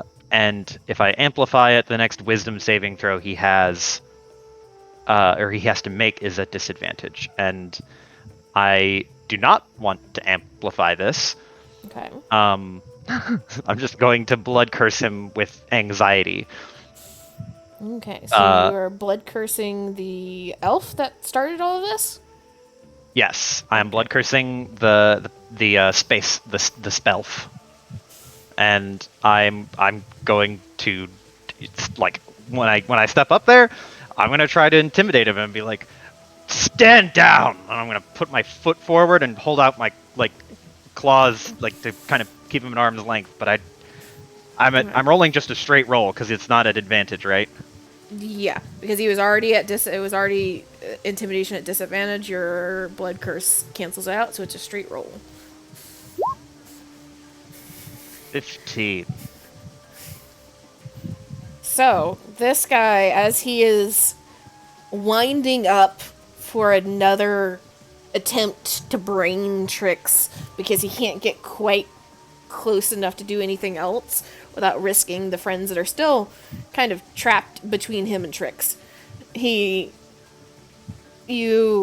all of a sudden pop out from behind and just snap at him, and it's enough that it seems to shake him out of just the rage, and he kind of blinks and looks around and realizes, okay, it was 2 against 5, and now there's 2 more, and the odds are seeming to not be in our favor. And you kind of see him take a half step back, and he looks a little nervous all of a sudden, and he just kind of wobbles his cane for his staff for a second, And he just makes this like really half-hearted swing towards Nevalier since he is here now. And it will be at disadvantage because that was a successful check. I so badly want to just catch it mid-swing. Well, it's a 9. It doesn't hit. So you just kind of sidestep this like half-hearted attempt. He's like, you just hear this like little oh from this elf. And Angela has managed to go talk to this officer down at the very end of the room. And he has stood up and just kind of looked her over and then looked down the room to see this growing chaos. And Angela, you're all the way down at the end, so you can see that essentially a fight circle has formed with all the other cadets in the room just kind of like hovering far enough away that they're not going to get dragged into the fight, but also close enough that they want to be able to see what the fuck's going on. See, a couple people have like climbed up to the top bunks and are like kind of straining to look and see as there's murmurs all around and people laughing and pointing at the failed attempts from this group to hit any of you. As you And can see, my crew is not striking back. They're trying to defend themselves. This is quite egregious. And this gift just... I just want one fucking day. And he slowly closes his book and sets it down on the table he was sitting at, pushes himself up, starts heading down that direction.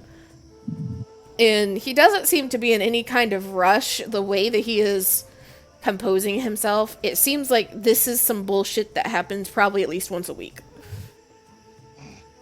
And he's just tired. I apologize for your trouble. He just kind of groans and waves a hand and like, I don't care gesture. And he motions vaguely towards the bunks on one side. Just go to your bunk. I will handle this. And he gets about halfway down the room and pauses and he lifts his head and just in this bellowing voice just lets out this, "Cadets, stop!" And immediately the elf just kind of wavers and flinches and takes a step back. And the dwarf also seems to think better of his actions as he hears the voice of an officer. But the other three are the human that has so wanted to punch Trix and has just been failing. The one who's already been hit by a button. And the one that has finally clambered over the end of the bed to finally get in where he could try to do something, seem dead set on getting a last hit in before the officer reaches all of you. But Button, it's your turn. I'd like to take the dodge action. Okay. And These you're ones still where I- backing off? Yes, backing off, dodge. Just again, we really can't just talk about this if you would only listen to reason. And the red-headed human desperately wants to punch Trix. Still does not manage to punch Trix. It's just Trix sidestepping every single swing that she makes. The dwarf kind of watches this for a second and sits back down on the bed that he was sitting on. Just kind of like hands in his lap, like, I did nothing. If I pretend I'm not seeing this, then I did nothing. Segway? I mean, I guess just does it at this point? Is there anyone that's still looking like they're engaged? There's still the next two in the turn order, the one that Button has hit with her staff, and the one that has been clambering over the bed trying to get to a point where he can hit somebody, still look like they're trying to hit. The main elf and the dwarf have, like, thought better of their actions. But you also have a gif thundering down the aisle in your direction.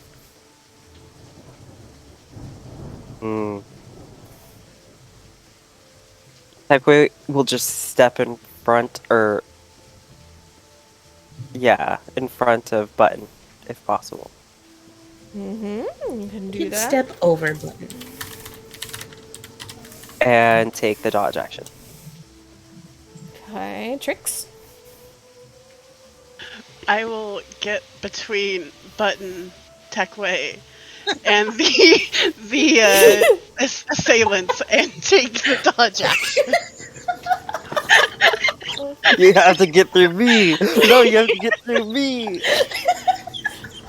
And this one that was fully howling back to try and punch, or not punch, but try to punt Button again, just doesn't even stop in the kick and sends one towards your shin. 5.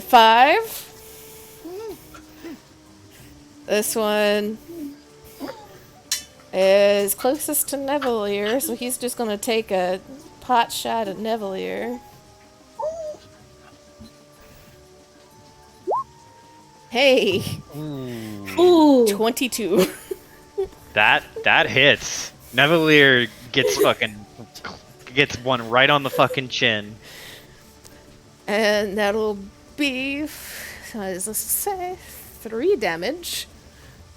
Oh. This guy looks far too pleased with himself that he's the only one that has managed to hit. It's just he's not been able to hit because he was trapped. And it Right is as now. the teacher walks up. Now your turn. So the elf dude is he is still I've still roll advantage on intimidation checks against him until the end of my turn, which is not he is not the dude who tried to punch me. No. The elf dude seems to be very much in the oh shit teacher's here mode now. It's another guy that just clambered over the bed to finally get some footing where he could engage somebody, and you just happened to be the closest one.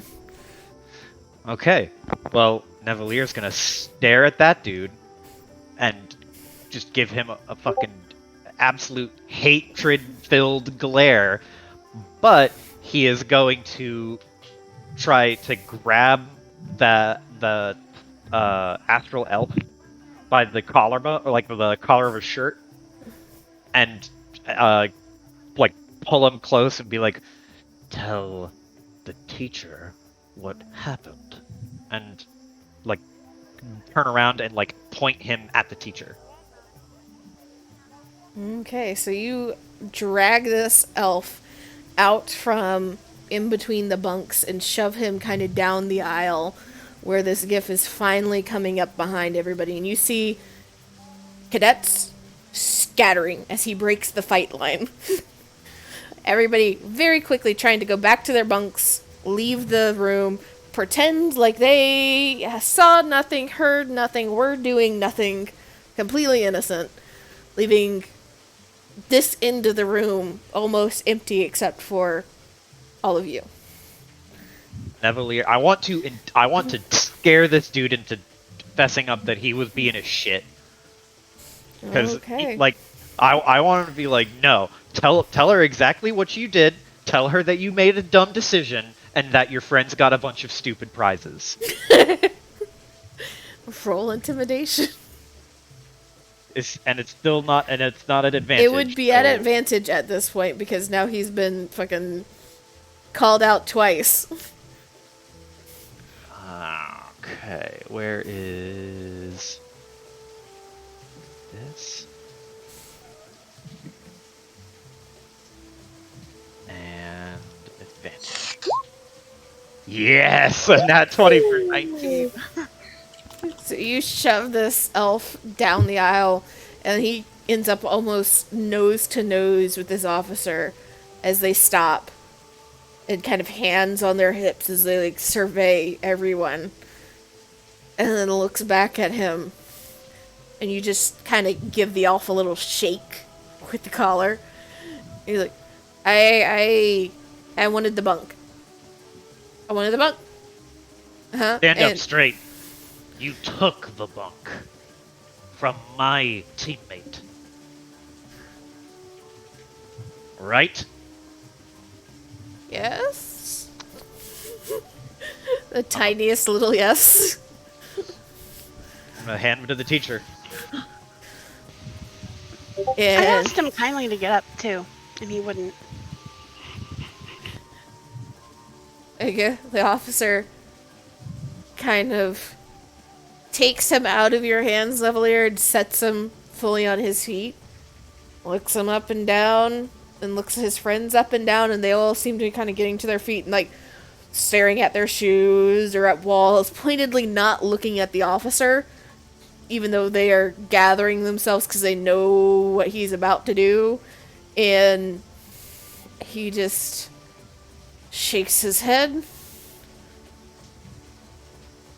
Wash duty for the next week. All of you. Get out. And they go scrambling past him, rushing towards the door, and tripping over each other as they do so. And the GIF looks to the rest of you, and Give her that good salute.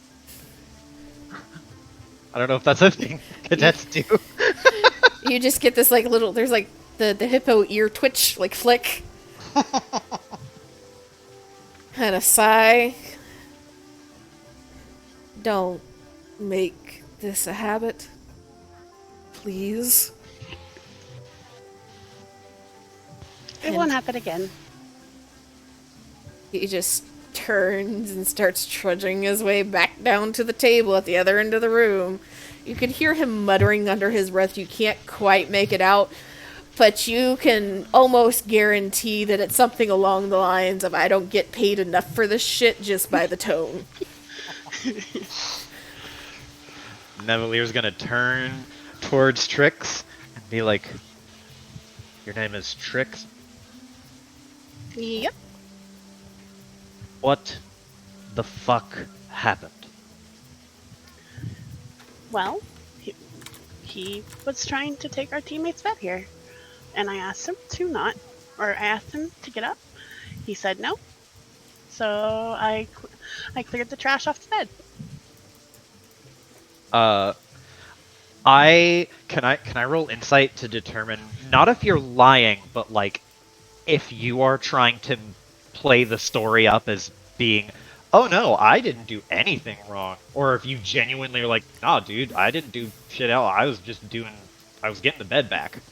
Yeah, Lord, that Lord. that was her intent. Like, she's actually very like very straightforward. Yeah, like Nevelier gives you a look up and down, and he doesn't look mad, but he nods and just goes, put a damper on that next time. If you start the fight, I can't sell it to the higher ups that it was a good decision. But if they start the fight, then we look way better to them. I I'll took have care you- of it. I How do will you know I say, didn't lay a hand on them.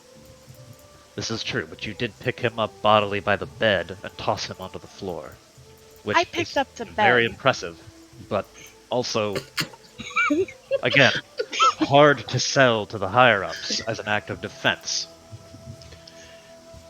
Well, what was I supposed to do? He was obviously being really rude. Like, I don't doubt that. He seems like one of those chicken shit, cowardly types. Kind of bullies people Yeah. if he can get away with it. and if I didn't do something drastic now, he was just gonna bully us later.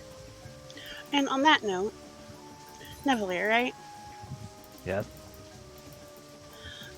Could you, and you, looking at Button, uh, keep an eye on him? We're gonna trade beds at least for tonight. I don't want them to try and do something funny. When you say, do you mean keep an eye on the fucking elf No, Techway. on Techway? Oh. Nevalier, like, he looks at Techway, and he looks back at Trix, and he just goes, I planned on it. I plan on keeping an eye on all of you. If you're all my teammates, I'm gonna make sure that nothing bad happens to you. At least until you act like you deserve it. Which, in this case, I don't think you deserve that. Well, that's a good thing. However, there is one issue with this. And Button is gonna turn to Techway and small tug on pant leg. Do you want to trade beds for the night? We should only do it if you are okay with it. This is your bed, after all. Hikui will look down and like pupilless eyes, just like blankly looking, and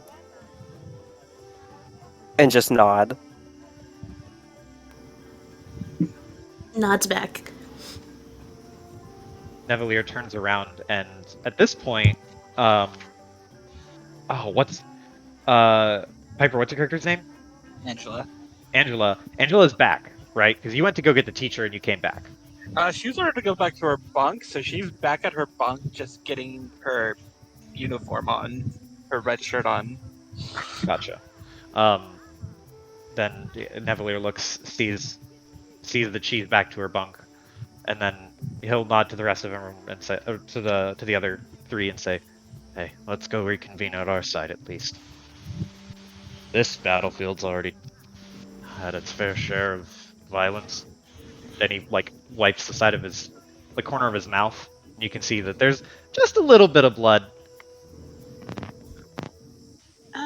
Sorry about that. Like, I really didn't intend for you guys to get involved.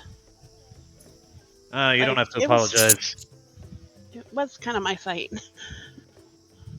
Oh, if he's gonna pick a fight with him, and he is on our team, then he's picking a fight with everyone. At least as far as I'm concerned.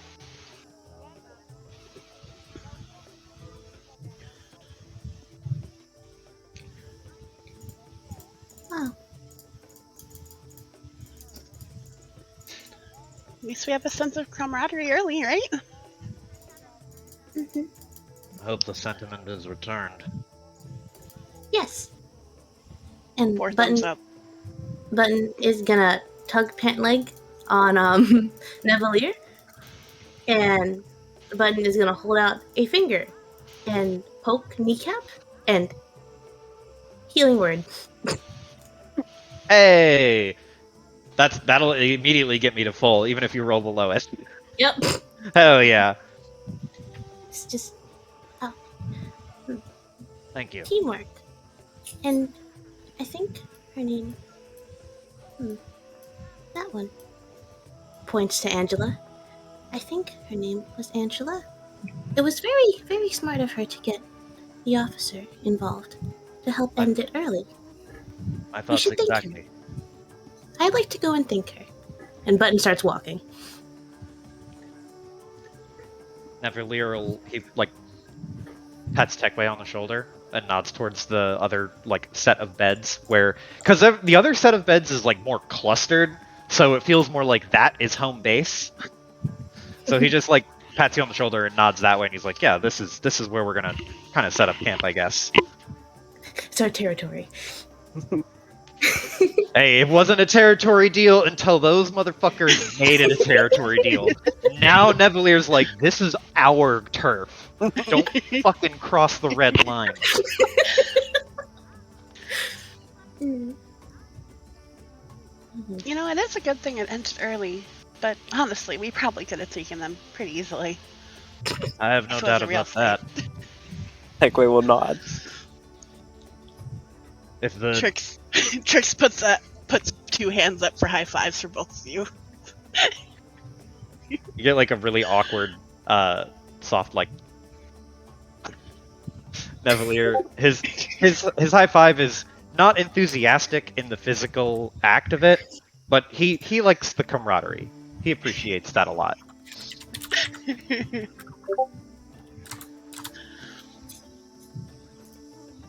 And back at the bunk, Nevelier will look towards Angela and say, Angela, did you have a surname?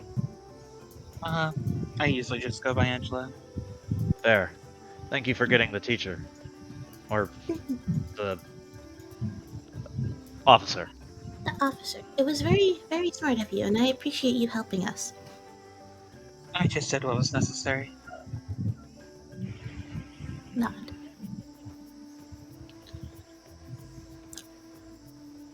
More importantly, she looks all of you. We have until the end of the day. Get on your uniforms. Let's go. Nevelier's already wearing his coat, and he's gonna leave it in true edgy anime fashion. He's going to let it be an open-fronted coat so that when he flaps his wings out, it like flutters in the wind. Oh, yeah, right. If Angela were to go to button your shirt, would you stop her? No. He would like, because he would understand that it's like, okay, yeah, it's a formal thing. She kind of just immediately goes over. If you want to act like a leader, you have to present yourself as such. And she begins to button your shirt for you. He lets you do a few buttons, and then he will like, I suppose you're right, and he'll do the remaining couple on the top of his on the top part of his coat. It's less comfortable this way, but it is formal. Comfort is a luxury few get to have. Next on the list. We should go that way. Tiny, cutesy mushroom just dropped like, yes, some are in permanent disorder and pain. Pulls out list. Button has disappeared under the bed. Walked under it to her bunk to change. Comes back holding list. Says that line. Says, next on the list, we must report to the Skydock for spelljamming ship inspection. I think it's this way. Nevelier pulls out his own list and nods, and looks at the rest of them, and just goes, uniforms, and then we'll go to the CI dock. Let us go. Okay. You guys start heading towards the sky dock. I think we will take a quick 5-minute break really fast here. Let's fucking go. And we will come back. This is the most immediately cohesive group. This is, funnily enough, this is weird. Usually Yeah. we have fucked shit up by now, majorly. Usually, there's at least some infighting. Yeah. Asserting dominance session 1. We didn't even hit them. Just Dodge, line dodge, up, dodge. spinning around. All of the dodge. Nevelier really wanted to hit the dude in the face, but he's like, nope, if I hit him in the face, I lose all credibility in front of the officer, and I want to make these guys look like fucking degenerates. I was making it very I was absolutely taking control of the information war by as you can see. Yeah, that was great. And here that's like, okay, be pacifists. Be have the moral high ground here. That's the start of the fight of just like walk up, hey, that's his bed. No, it's not. Grabs the entire bed. Yes, it is. Power move. Oh, let me Tekwe is fucking just like, I don't want screenshot. trouble. Let me I screenshot the fucking notes. What I wrote down for that. I was tempted to start picking up his things. I'm like, no, because if I do that, it'll just no. Take the stand now. Mm. No. This isn't a discussion or a debate. This Yes, is my friend's bed. exactly. Here, let me screenshot. I'm going this. for first mate, and I'll let you be the captain, but I want to be first mate. I was not intending him to be as leader-y as he is. But I definitely was like, oh man, we have the muscle just over there, the cocky muscle just like, oh, I could kill you, but I'm just going to sit here and dodge you to make you feel inadequate. Just know that you couldn't hurt me.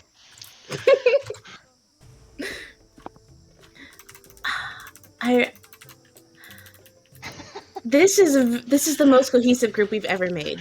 Cool And- bully dialogue option number 6.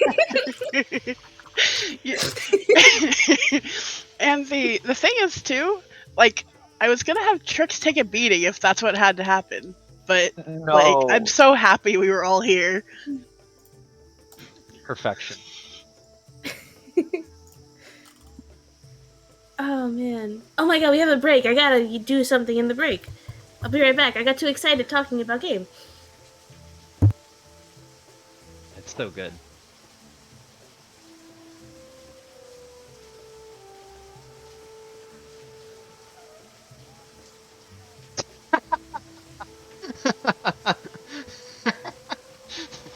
That fucking gif.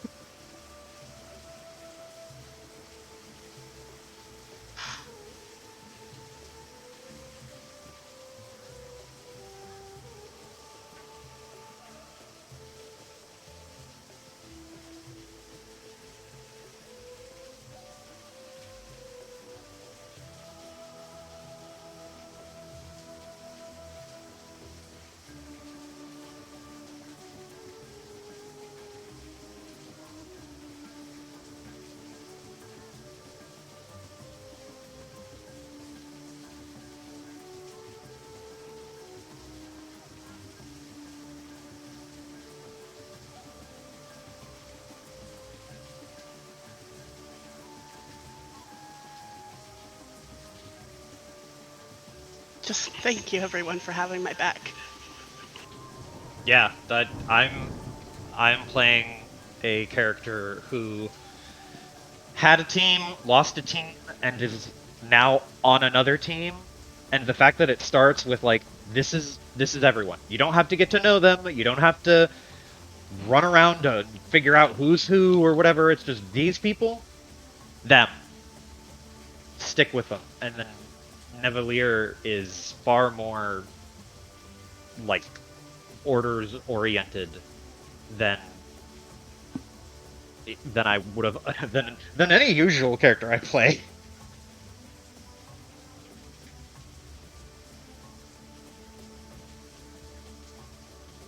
Don't fucking back down. You don't back down when a teammate gets bullied and then some other teammate decides to bully the bully.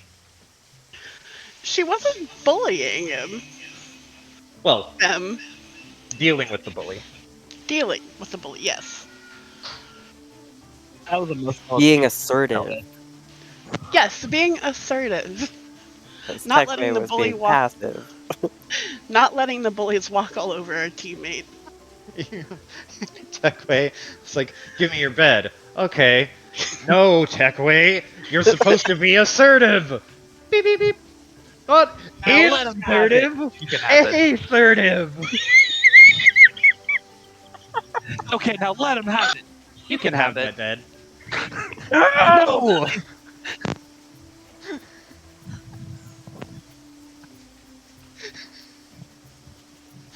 unreasonably fun.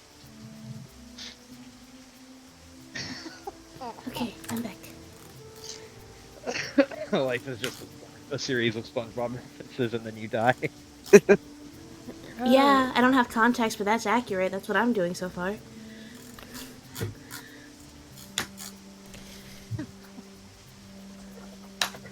Techway just vibing. Techway was just vibing, and then these dudes are like, "We're gonna pick on you for some reason," and then we're like, "No, none of that shit. No, what is this? What is 1955? Be some kind of fucking greasered punk shit that you see on like an after-school special? No, get out of here." Okay. So, is we back? Mm-hmm. Yeah. Also, as a side note, gotta protect Moth Buddy. Mm-hmm. Yes, moth We- supremacy. I We mean, solidarity. We I was gonna say solidarity. Moth Solidarity. moth solidarity, and you're just like, yeah, we're Legion. What? What? Okay. So, you all make your way up. The cadets' quarters are about halfway down this spire. The sky docks are all the way at the top. And as you go up, seems like the further and further up you go, the more and more the people that you pass change. The lower levels, it is all very much cadets and visitors.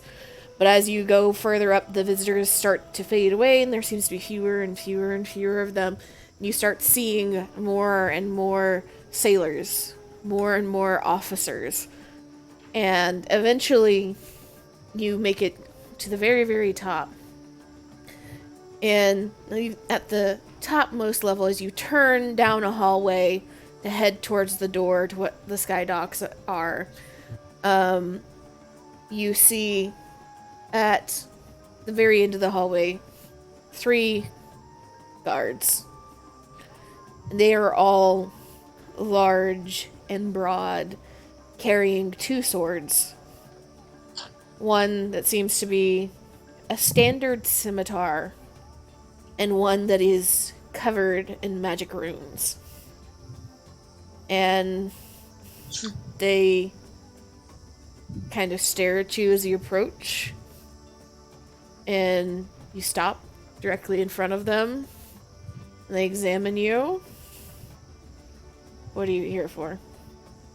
One of We're them to asks. report for Spelljammer inspection. Guy Doc. And you have authorization to be at the Skydock? She hands her the welcome slip. As a part of the welcoming onboarding process for new cadets. Uh-huh. What are you supposed to wear when you go to higher security things? She takes out her helmet, puts it on. Oh yeah. Close out helmet. I was I trying to type totally that in chat. fucking totally did not internalize the helmet thing at all. My bad. I imagine the helmet is really big for Button. Might as well just be a bucket. Hold helmet above head. Has to hold it. Not wear it. And they wait until they see a blue helmet for each of you, and then nod and step aside and let you through, and you move past and into the Skydock area. And this is essentially a giant hole at the very top of this island where smaller Spelljammer skiffs can land and drop off goods. And on the far side, kind of towering over the top of this bowl-shaped structure, you can see a massive crane that they use to lift crates of cargo from ships on the sea below all the way up the spire to the top and move it inside. And you see various people wandering around. There's a handful of officers in gold or purple. There's a couple of sailors that seem to be working the docks areas. And a handful of people that are not wearing any type of uniform that you assume are merchants. And you all just kind of stand in the entrance for a second, taking everything in and looking around. And for many of you, this is the closest you've ever been to Spelljammer ships before. And the ones that are here are all very well maintained, are all sleek and pristine and built for speed more than they are for power or longevity, even. These are very clearly ones that are built to be more in atmosphere or very directed journeys between planets rather than long voyages in wild space and the astral sea beyond. And as you're standing there, a sailor walks by in a blue uniform, looks you all over, sees your red shirts and the blue caps that you're wearing or holding, and just kind of laughs. Oh, you all newbies, right? Just arrived?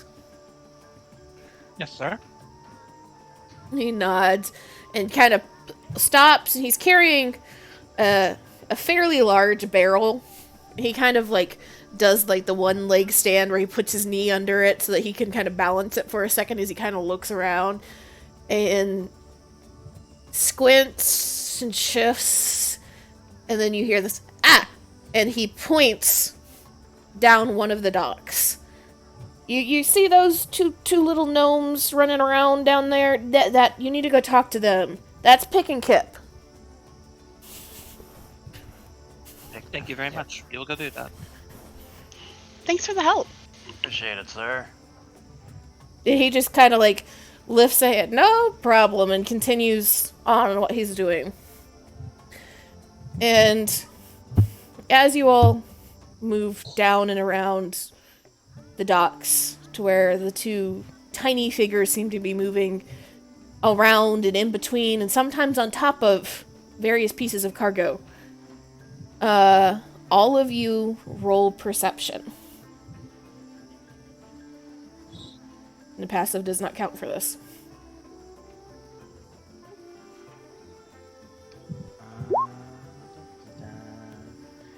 Where is my sheet?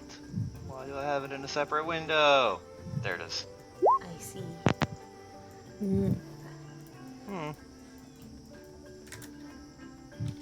God Christ. What Heckway is fucking- just vibing. You rolling, Piper? Mhm. Don't see it. Whoosh. There you go. Okay.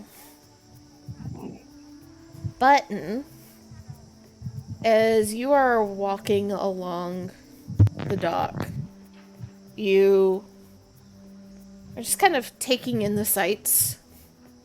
And you see at one of the docks next to the one you're going down, a hobgoblin in a golden bridge officer's jacket that seems to just be kind of meandering down the dock. And he, after a moment, stops, and you can see him look around a little bit more tense than you would expect. And a halfling comes hurrying up to him, without uniform. So you know that it's a merchant from one of the ships. And there's a very quick exchange, and you see a flash of something glinting in the sunlight, which you very quickly realize is coin of some sort, and a box passed on from the halfling to the hobgoblin, who tucks it away in his jacket and turns and walks back up the dock. And right as you're kind of turning away from that, you hear two kind of squeaky little voices that seem to be arguing about the weights and measurements of a crate. And you all come right up to a fairly large cargo crate that smells vaguely like fish. And on top of that crate, you see two purple-haired gnomes. Oh no. Just bickering back and forth, and they don't seem to notice you guys at first. Do that awkward like ahem. Ahem. And there's a flinch from both of them, and they slowly turn and stare at you in silence for a second. Where are the new... what is my fucking voice doing? We're the new cadets. We're here for the ship inspection. There's a pause. They seem to be confused, and then one of them gasps and whispers in the other's ear. And it's quickly, oh, that's today? That's today? Is that today? Really today? And they both start whispering back and forth really fast. And goes on for about 30 seconds, and then they immediately stop and straighten themselves up.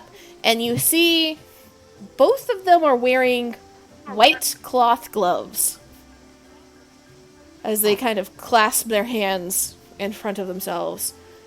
And the male gnome kind of gives a very curt nod. I am Pick Whistlesnap, Chief Inspector of the Academy. And beside him, the female gnome just rolls her eyes and shakes her head. I am Kip Whistlesnap, and I am the Chief Inspector of the Academy. And they both kind of glare at each other from the side of their eyes before they look back to you.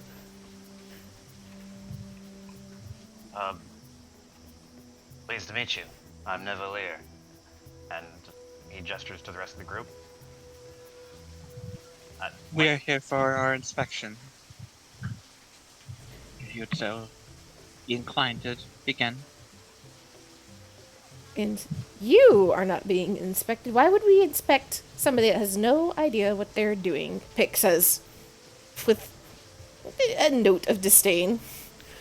And Kip just smirks. We're here to show you exactly what you need to be aware of with your ship, especially when you're bringing things to the Academy. And they hop off of the crate and kind of walk a little bit closer to all of you, kind of straightening their necks to look up at all of you except for Button. They're roughly Button's height, maybe just a tiny bit shorter. And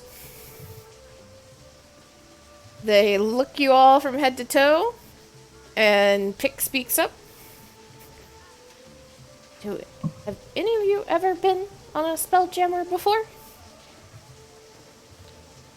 Shake head. I have not. Big shake head.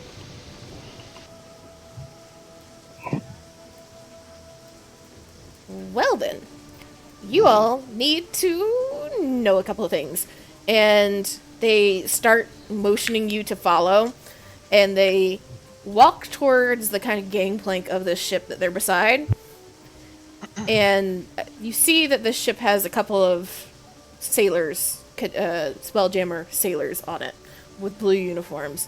They seem to be walking around, preparing a couple of things. and moving things in and out of the hull. And Kip and Pick walk you onto the deck and turn in your direction once you are all on there, and kind of cross their arms, and you see that every movement that they do seems to be perfectly mirrored by the other one. With one's arm, when they cross, with their right arm on top, the other one's left arm is on top. And they seem to be oddly in sync when they're not talking. And Kip kind of looks around the deck for a second and looks back at you. So, who knows what makes a Spelljammer go? Mana, correct? Yes. True. Magic makes it go. That is... What is the word? And the other one... Fuel! Fuel's the word you're looking for? But how do you fuel it? Presumably with mana. And they both look mildly annoyed for a second, and then motion you to follow, and they go running up the stairs to a higher deck. And you follow along behind, and directly in the center of this higher deck, you see where on a traditional ship there might be the wheel. You see a single, very high-backed chair that is mounted inside a gimbal so that it can move and shift and raise and lower and turn in every direction. And the chair itself seems to be relatively plain. Doesn't look like a chair that's designed to be super comfortable. But as you get a little bit closer, you see the arms and the legs and the underneath side and the back side of the back of the chair is covered in runes. And the gimbal is sunk and secured into the deck of the ship in every way possible, seemingly, to make sure that that gimbal does not break off. And both of the gnomes approach it and kind of throw their arms out in the like kind of ta-da motion, and they say, "This is a Spelljammer helm. And whoever is using their mana," and the other one starts talking over the other one, "sits in this chair and makes the ship go. The rest of you can make it go faster, but can't make it go by yourself. Have any of you sailed before?" If by sailing you mean on a ship, yes, I have. Evelier shakes his head. Shakes head as well. Shakes head. And Techway, have you had any sailings experience? Pig's head. And the gnomes kind of deflate slightly, and you hear one of them kind of like hear and see the one of them whisper outside their mouth, "And this is gonna take a lot more work than I thought it was." The other one, "Shush, shush, shush." And they proceed to take you all back down onto the ship and explain piece by piece the functioning of the ropes and the rigging and the sails of the ship so that all of you know when you are not in the Spelljammer helm how to help maneuver the ship. And as they are doing that, they are explaining the exact specifications of how and where to tie every rope, of how each rope should look and feel to make sure that it's safe and secure to be using. And more than once, they stop, seemingly getting distracted by a knot or a loop of the rope or a piece of the rigging, and rush over to it and examine it and find it wanting and turn and snap at the sailors on board to fix it. And you see all of these like sailors, every time they seem to find something wrong, they all just kind of go pale for a second, waiting for who fucked up.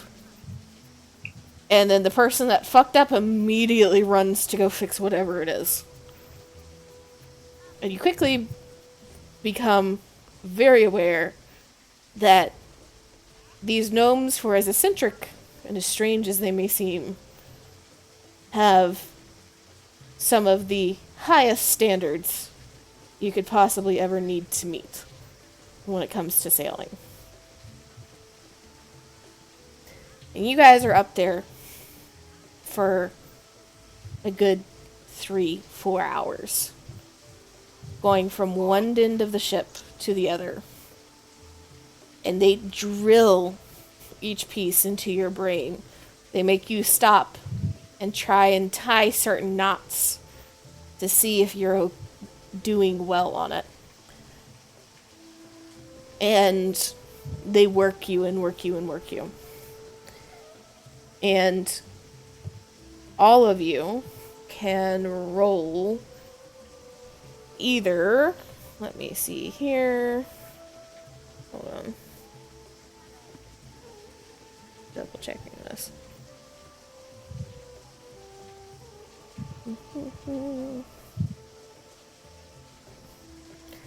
Either survival or athletics. I got survival plus 4. One of us? Or one of us? All of us? Yes, all of you. Any one of those we can pick. Hey! Survival or athletics, correct? Yes. Techway is a natural. Oh. Yeah. All of these wisdoms. I'm a survivor. I'm not gonna give up. Techway and Nevalier, as you are working through all of this, you two seem to take to it very quickly. The knots immediately make sense, and you're immediately able to replicate them with maybe tying them a little slower. But it doesn't take much effort, and you are both fairly confident that if you just practiced for another hour or two, you could tie some of these knots in your sleep. Angela, it takes a little bit more work. But where you lack in figuring out the exact mechanics of some things, you actually find that you pick up the terminology and what's and whys much quicker than they seem to expect you to after their seeming frustration at the start. Button and tricks, it takes more effort, but you start to get it by the end. Especially after, at the last about 30 minutes that you're up at the docks, Kip and Pick. One picks one of you, one picks the other of you. And they just make you tie knots over and over and over again until your fingers and arms are tired with the exertion of this repetitive, very trained movement.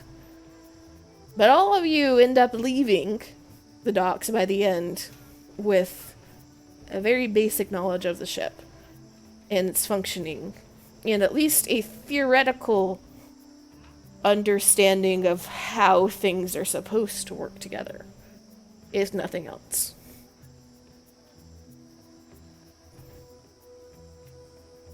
Huh.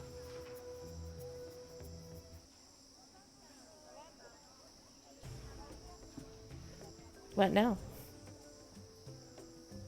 Next on the Oh. list is That we was all impressive. report to our courts, I believe. All cadets, Skydock, Corps cadets go to the service weaponry from Mr. Blip, and Spelljammer cadets report to Spelljammer Nexus. And then we will reconvene at the Gymnasium Assault course.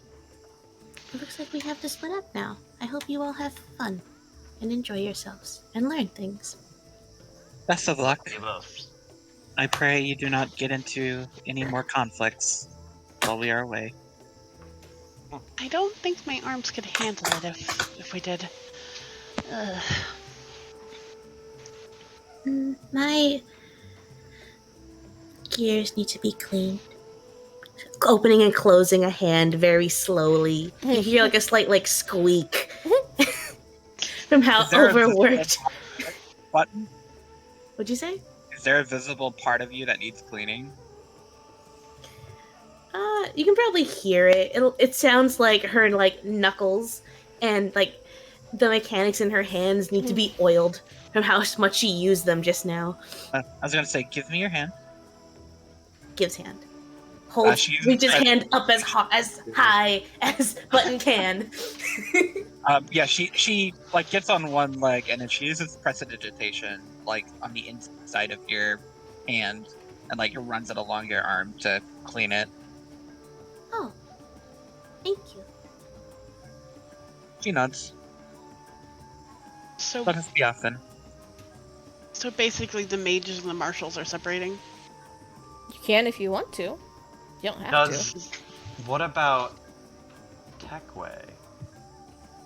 That is true. Because earlier... Wait a second. We're You level said you 1. didn't have magic capabilities, so Yeah, that's true. That's true. The baby marshals we're not born with it. Mhm. Y'all have Maybelline. I must study.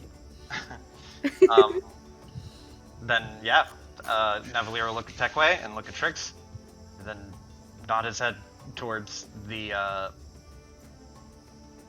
weaponry, service weaponry, and head that way. And she is like, "Good luck to you both." And gives you one quick, like, not a half-hearted salute, but not like a really super formal one, just that like salute wave thing. And Tagway will give like a little bow and then follow. Don't have too much fun. And Trix will put one or two arms on either of you guys by standing between you two as we head towards the weaponry place. Okay. So we have a split party. We will start with the marshals and we'll circle back around to the casters.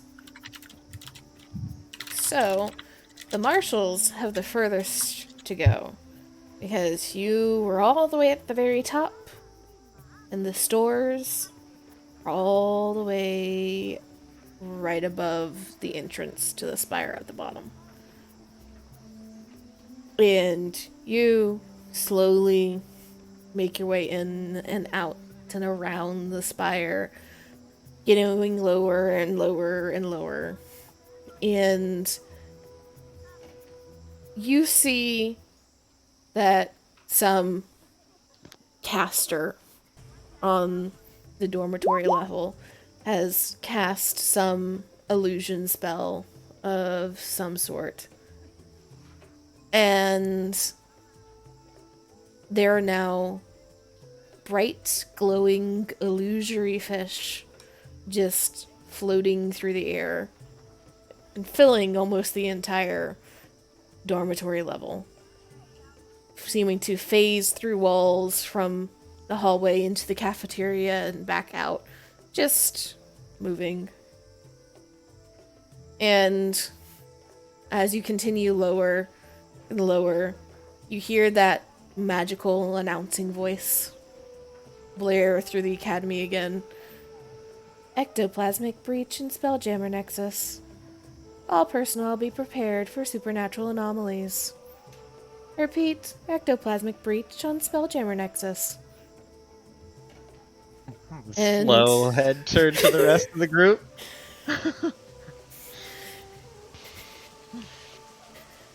Run? You don't see anybody else seeming to panic. You just hear a It's- couple of murmurs. It's more like a we just left them. We just left them, and now this is happening. But eventually, you make it down to the store. And the store level is very basic, very bare bones, where the upper levels were well used, but very clearly kept extremely clean and hopefully pristine, with tiled floors and kind of light colored paint in the hallways to brighten them up when there's no windows coming in. This is just basic stone and wood. And you walk through and you see there are storage rooms shooting off in every direction, of just filled with crates and barrels and shelves, and the ones you pass by to start with seem to be filled with clothes, uniforms, helmets, boots, the basics. You turn down a hallway and see at the very end of it the entryway to where the store is. And as you walk in, you see a large, like, hardwood counter reaching from one end of the room to the other, cutting it in half, and cutting all of you off from continuing further in, where you see many other doors and hallways branching off to what you assume are even more storerooms. And behind the counter is a almost 4-foot tall auto gnome standing and writing something on paper on a clipboard. He is odd compared to other auto gnomes that you have seen in your travels. He has a bright copper mustache, glowing purple LED eyes, and a surprisingly normal bowler hat on top of his head. And as all of you come in, he looks up at you and sets the clipboard down and places his hands flat on the counter. What can I do for you? Hello there. We're here to get our service weaponry. We are the core cadets of our team. And he nods and looks you all over. And you got the voucher with you? The 50 gold one. Yes. Yeah. Right here. And he holds out a hand and waits for all of you to put the voucher in his hand.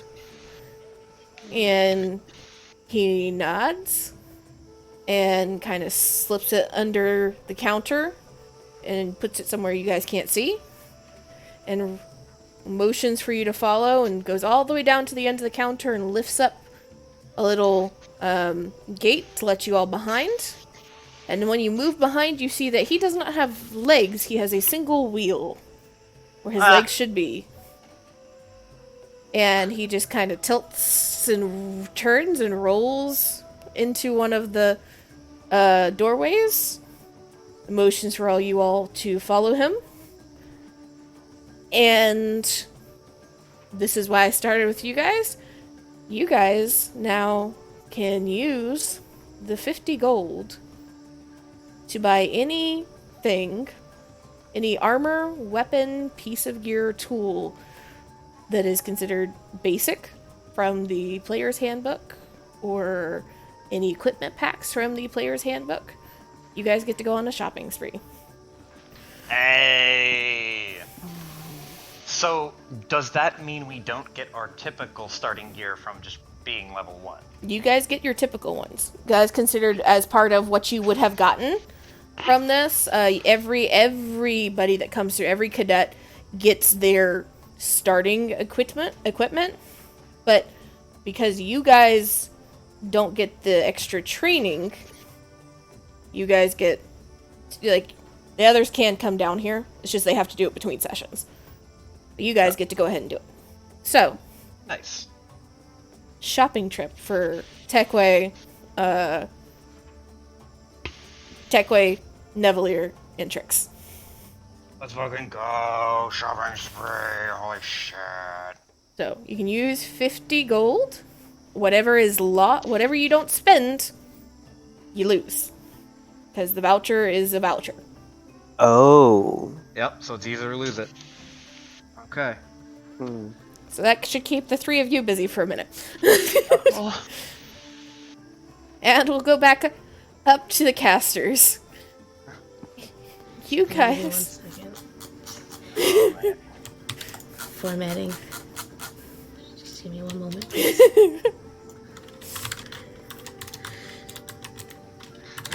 Typing in, we'll be right back after these messages. I wish. Okay, I'm ready. Okay. So, the two of you start heading down to the Spelljammer Nexus. And as you kind of branch off from your companions after a few levels and take a different staircase, because you know this is the one that kind of got labels near all of the doorways, like, this staircase leads to these levels directly, and this staircase leads to these. This spire is very much just honeycombed with rooms and hallways and stairs, and it's a maze. And you all have to go directly by, or the two of you have to go directly by the bridge quarters to get to the Spelljammer Nexus. And as you pass by, you see something that neither one of you were quite sure you would ever see. There is 3 purple-jacketed security officers and 2 bridge officers that walk by, and they are surrounding a figure manacled to a chair. And as you kind of strain to see around them as they pass by, because you have to stop to let them go by, you see a iron masked mind flayer restrained to this chair. And the brief glimpse that you get, this mind flayer turns his eyes towards you, and you could tell he's trying to do something. But the group moves past before anything can happen. You guys continue on your way, down another level, and another level, and you reach the Spelljammer Nexus. And as you reach the Nexus, the first room you enter Let me see here.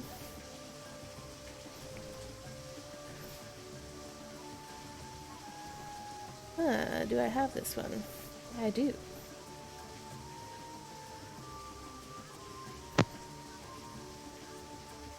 Ooh.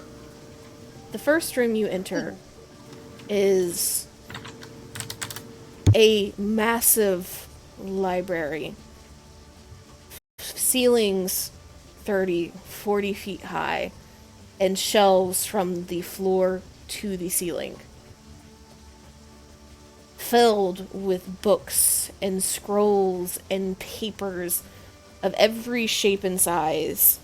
Some, as you kind of skim over the titles on the spines and the tags hanging off the scrolls, are books on navigation, on cartography. Some are on history, on tactics, on battles. Some are on chemistry and alchemy of the stars. Some are myths and legends. There's scrolls that are twice button size that are giant maps of wild space and of the astral sea. And as you continue deeper, hey, look at this.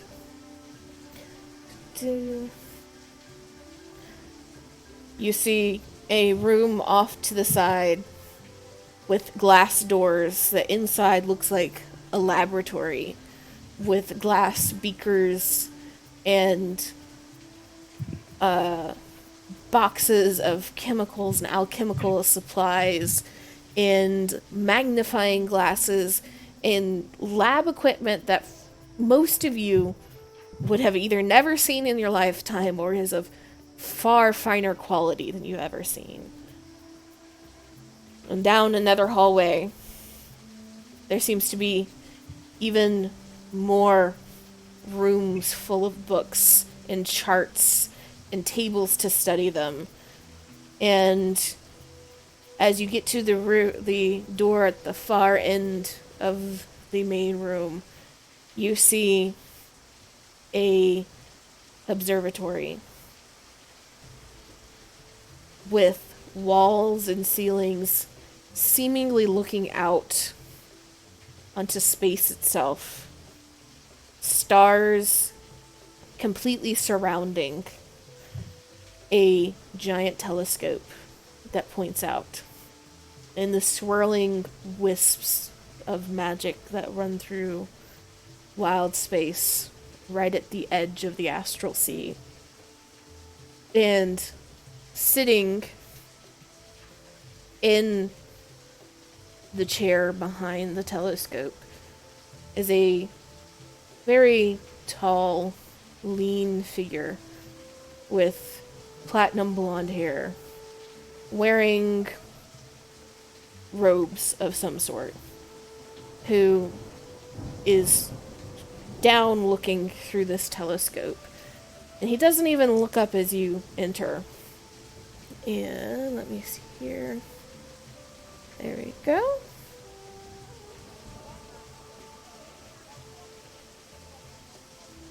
And he just holds up a single finger in your direction and then gesture to wait.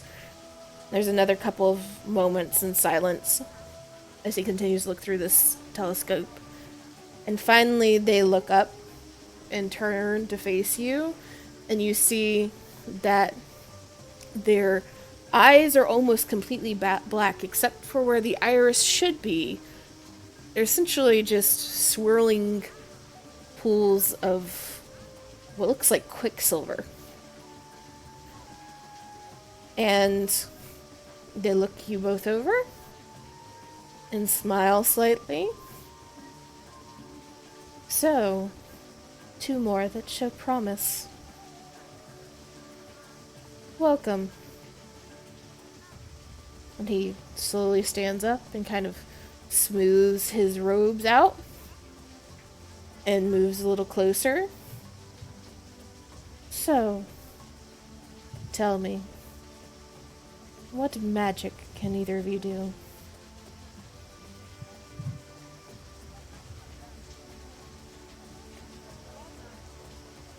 My specialty lies in imbuing items, but I'm also skilled at certain evocation. Looking over at the schools that I have so far, I know a few evocation, a few conjuration, some druidcraft.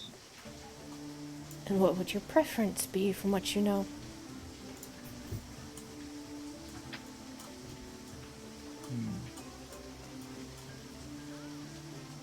Well, I know more evocation than I do anything else, but I think conjuration or abjuration or transmutation would be more what I prefer to learn. And there's a little hum, and then they turn towards Button and just wait for an answer as they stare. Button's eyes dim for a second. Button can't blink, but that's essentially a blink. Eyes turn off for a second. Button holds staff, shifts it in their hands as they look back up and say, I'm not familiar with the exact schools of magic of the spells that I know. However, I do know that I am more inclined to magic that is connected to nature. And I am most definitely interested in fungi and magic that connects to plants and other things like it. There's a pleased little hum, and he just kind of skirts around the two of you and starts kind of walking back down the hallway, leading you back down another hallway through the Nexus. And doesn't even motion for you guys to follow, just expects it. Mhm. And leads you through a couple of turns and then into a room which is lined on either side, so each side with 4 for a total of 8 Spelljammer helms. And you can see that there's already 2 cadets in one, the far end of the room, and another sailor in one closest to the door. And he leads you over to a side where he can place the 2 of you in the Spelljammer helms side by side. And kind of stands between you as he looks and watches the 2 of you get settled into the seats. And you can see his fingers kind of interlace as he just rests his hands in front of himself. The 2 of you will be responsible for making sure that your ships move in space. Without you, the ship will remain wherever it is, and whoever is on the ship will slowly suffocate. So you must be conscious and careful. These helms will channel your mana, at least any that you give it, into the ship. These are simulation helms. And he looks between the 2 of you. Who wants to try first?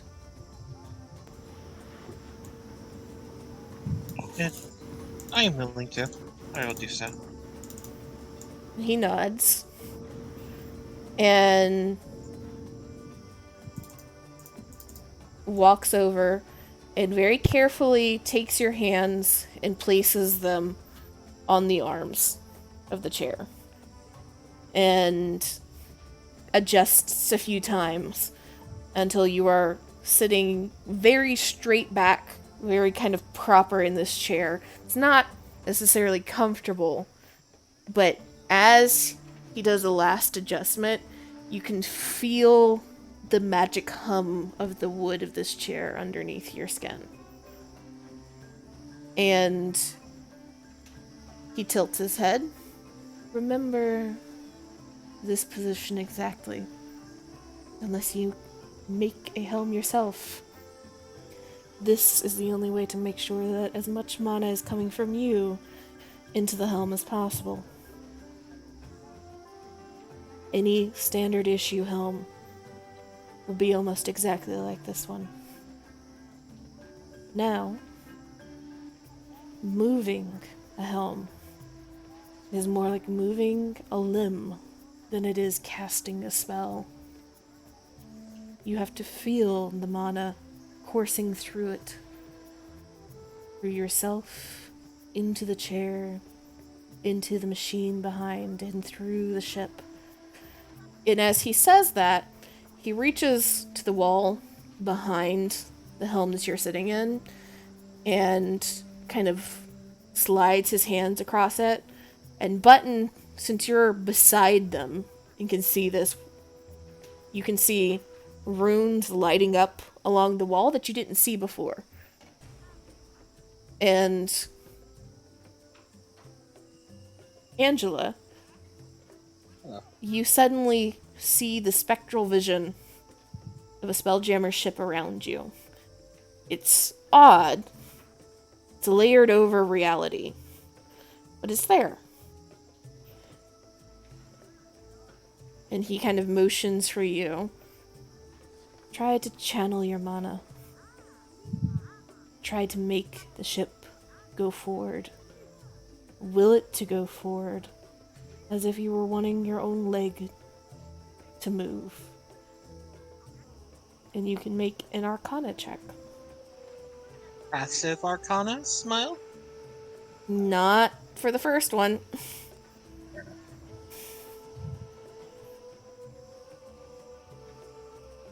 That's what I was afraid of. You try to channel, but the way he's describing it, you've never had to channel magic like that before. It's always been a kind of point in the right direction, make sure it's shaped the right way and release, not connecting into something and keeping it moving as if it's part of your body. And as you're trying to do this, he turns towards Button, and you see him kind of pause and his hand on his chin for a second as he considers the tiny robot in the big chair and reaches down carefully and kind of scoots you into a very specific spot and then gets you to reach out and hold the arms rather than necessarily rest your arms on the arms of the chair. And has you readjust once or twice. And then there's a moment where you can feel the very slight mana pull. And he nods. And reaches back behind your chair. Runs his hand along the wall. And now you see a spectral Spelljammer ship layered over reality in front of you. And he motions for you to try. Bun nods and tries. Is it Arcana? Mm-hmm. Oh boy.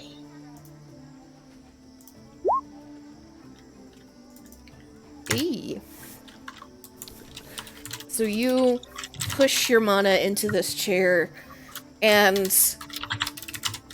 it takes a moment, but you see the spectral ship start to move, and you're almost certain you feel a very slight breeze on your face. And it feels like you are lifting far more than you should ever try to lift, but you're managing it as the ship moves forward. And he nods and looks between the two of you. He kind of steps back to watch the two of you as you continue and tilts his head slightly. Out of curiosity, let me ask, where do you think spelljamming will take you in a year? What do you think that the cosmos is going to make of you once you leave? And it just looks between the two of you. I would assume it wouldn't make anything of me.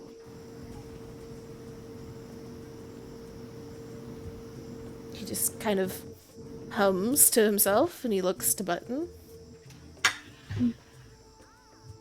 What it will make of me? Well, we're always changing, so undoubtedly going out into space will change us. But I am motivated to see how I can change it through finding things and discovering them. Oh, did I misunderstand it? I thought it was like, how is space going to regard us, not what's it gonna do to us? Yeah, it's supposed to be how are you going to change in a year if you manage to Oh, become a spelljammer? well, fuck. And he just kind of smiles at Button and nods. Roll Arcana, both of you. Now can passive smiley face?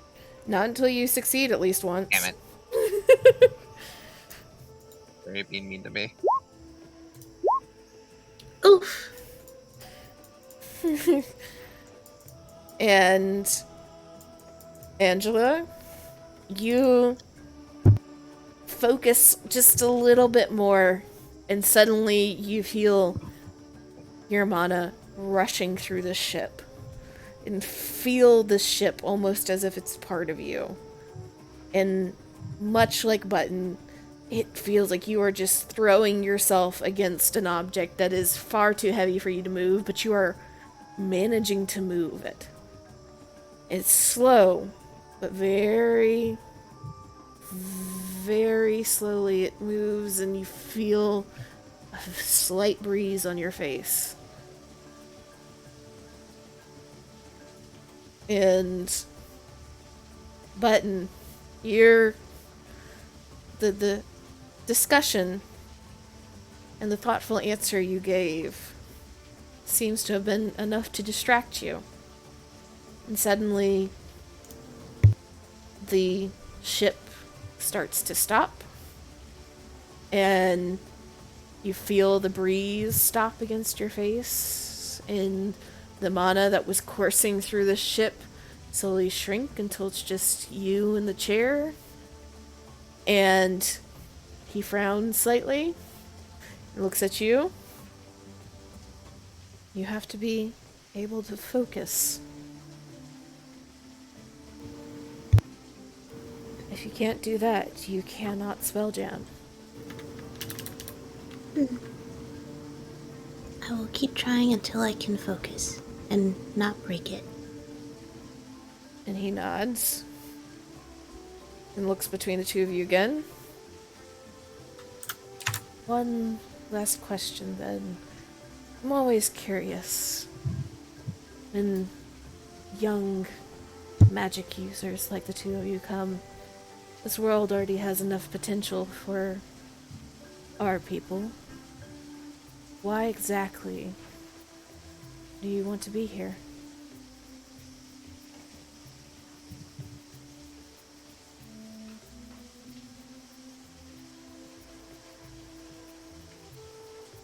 It didn't have to be here. It's just where I settled on. He nods, looks at Button.